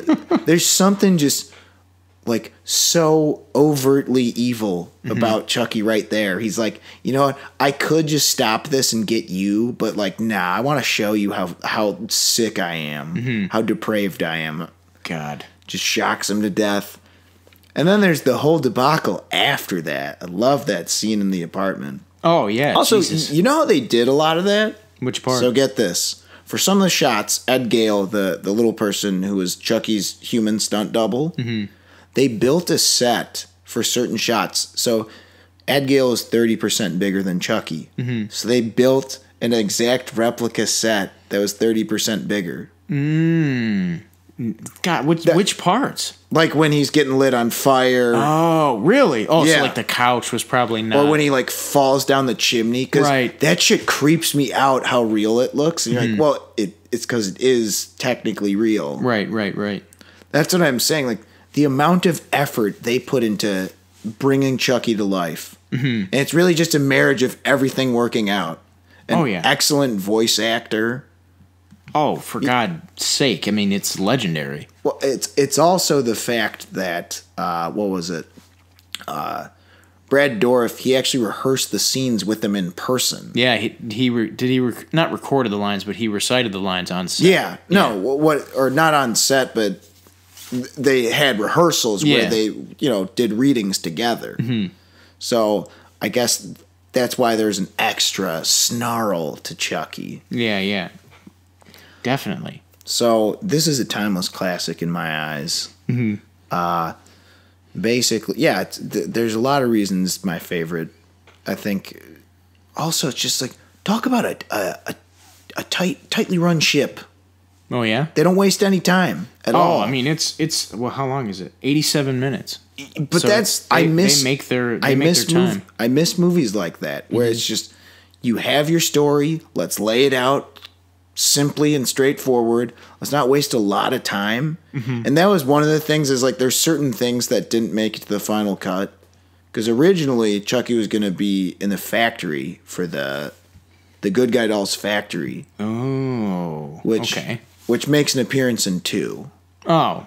So a lot of the elements there. And also there's going to be more about Andy's dad. But it just, like, you get it. You can read between the lines. It was enough. Right. Man, oh man, though. This was a treat to watch again, especially this time of year. Yeah. Anyway, I know you gave this a 10 out of 10, right? 5 out of 5. Well, this is 5 out of 5. This is my favorite horror movie ever made. Damn. Yeah. That's hard to beat. All right, I know you may not feel the same. Just lay it on me. I feel the same way about this as I did Hellraiser 1, which, if you recall, was a 7 point something. 7.5. Oh, you make me sick. That's real. And you again, can't just give this the 8 just for Kevin Yeager. He worked so hard, man. I might. You know what? I might. But fun fact: got married to Catherine Hicks because. Oh yeah, that's right. They met on set. Yeah, I saw that on the IMDb trivia. Yeah, the IMDb trivia. That's pretty nice. That's You got some other IMDb trivia. Kevin Yeager's from Decatur, Illinois. Oh yeah, Illinois represent. This isn't really an IMDb trivia, but on the Wikipedia article it says... is this the thing about the protesters? Well, no. This is the first sentence of the plot synopsis, which says, on the night of November 9th, 1988, serial killer and fugitive Charles Lee Ray is chased by homicide detective Mike Norris through the streets of the south side of Chicago. I'm like, Van Buren and Wabash is not on the south side of Chicago. Yeah. That's in the fucking loop. Yeah. I thought that when I saw that. But Eddie Caputo's place... He gets off the L stop at 44th or whatever. Yeah. Yeah. Is he in like Bridgeport? Where the hell is he? I don't even know. Yeah. It's somewhere. It looks like Detroit, if I'm being honest. I'm like, I don't know where the fuck that is. Or was. I feel when they're filming this, like, just find the Detroitiest looking place. We got the perfect place. Yeah. But yeah. And that 7.5 comes from a place where, again, horror movies, not my bag a lot of the time. So that's a big fucking, that's a big score. But this had all the logical progressions, like I said. That's true. Because you think, why wouldn't Chucky just hide this, do the soul thing? It's like, he doesn't know. Mm-hmm. Why doesn't he kill Andy? Because he can use Andy, because Andy's naive and trusts him. Right. Yeah, man. Also, classic. Probably the best case of nobody believes the kid. Oh man, especially in horror. Probably the best example of that. Mm-hmm. Maybe I gotta watch some more of the sequels. The sequels. You know what? Are any of them as good as Child's Play? Do any of them even approach Child's Play 1? I would say Curse does. Okay. Curse does, and Cult is really weird without saying too much. All right. Like I can't. Ah, man. Cult takes it in a whole new spin. We'll just have to see what that entails once they do the sequel series. And hopefully that one is better than the remake they're making. I would imagine it will be. Anyway, to wrap it up on the first Child's Play movie, it's a timeless classic because it gave us an iconic slasher who's up there with the likes of, Michael, Jason, Leatherface, and all those guys, Freddy. And on top of that, it was really amazing the amount of extensive work they did with animatronics, which was a very new field at the time. And Kevin Yeager, we thank you for your innovations and your contributions to film. So this movie kicks ass, and if you haven't seen it, I suggest you watch it. Yes, it's out. It's available to rent. I mean, you can find a way to watch it. I did. It's not on Netflix. Sorry, The Witch is, but Child's Play isn't. So just find a way to watch it. Go on Xfinity. It's there. It's there somewhere. Yeah. All right, thank you for listening to the second Halloween edition of Bonus Features with Alex and Robert. Make sure to follow us on Facebook, SoundCloud, and YouTube, and you can find all three of those by searching in Bonus Features with Alex and Robert. Thank you for listening.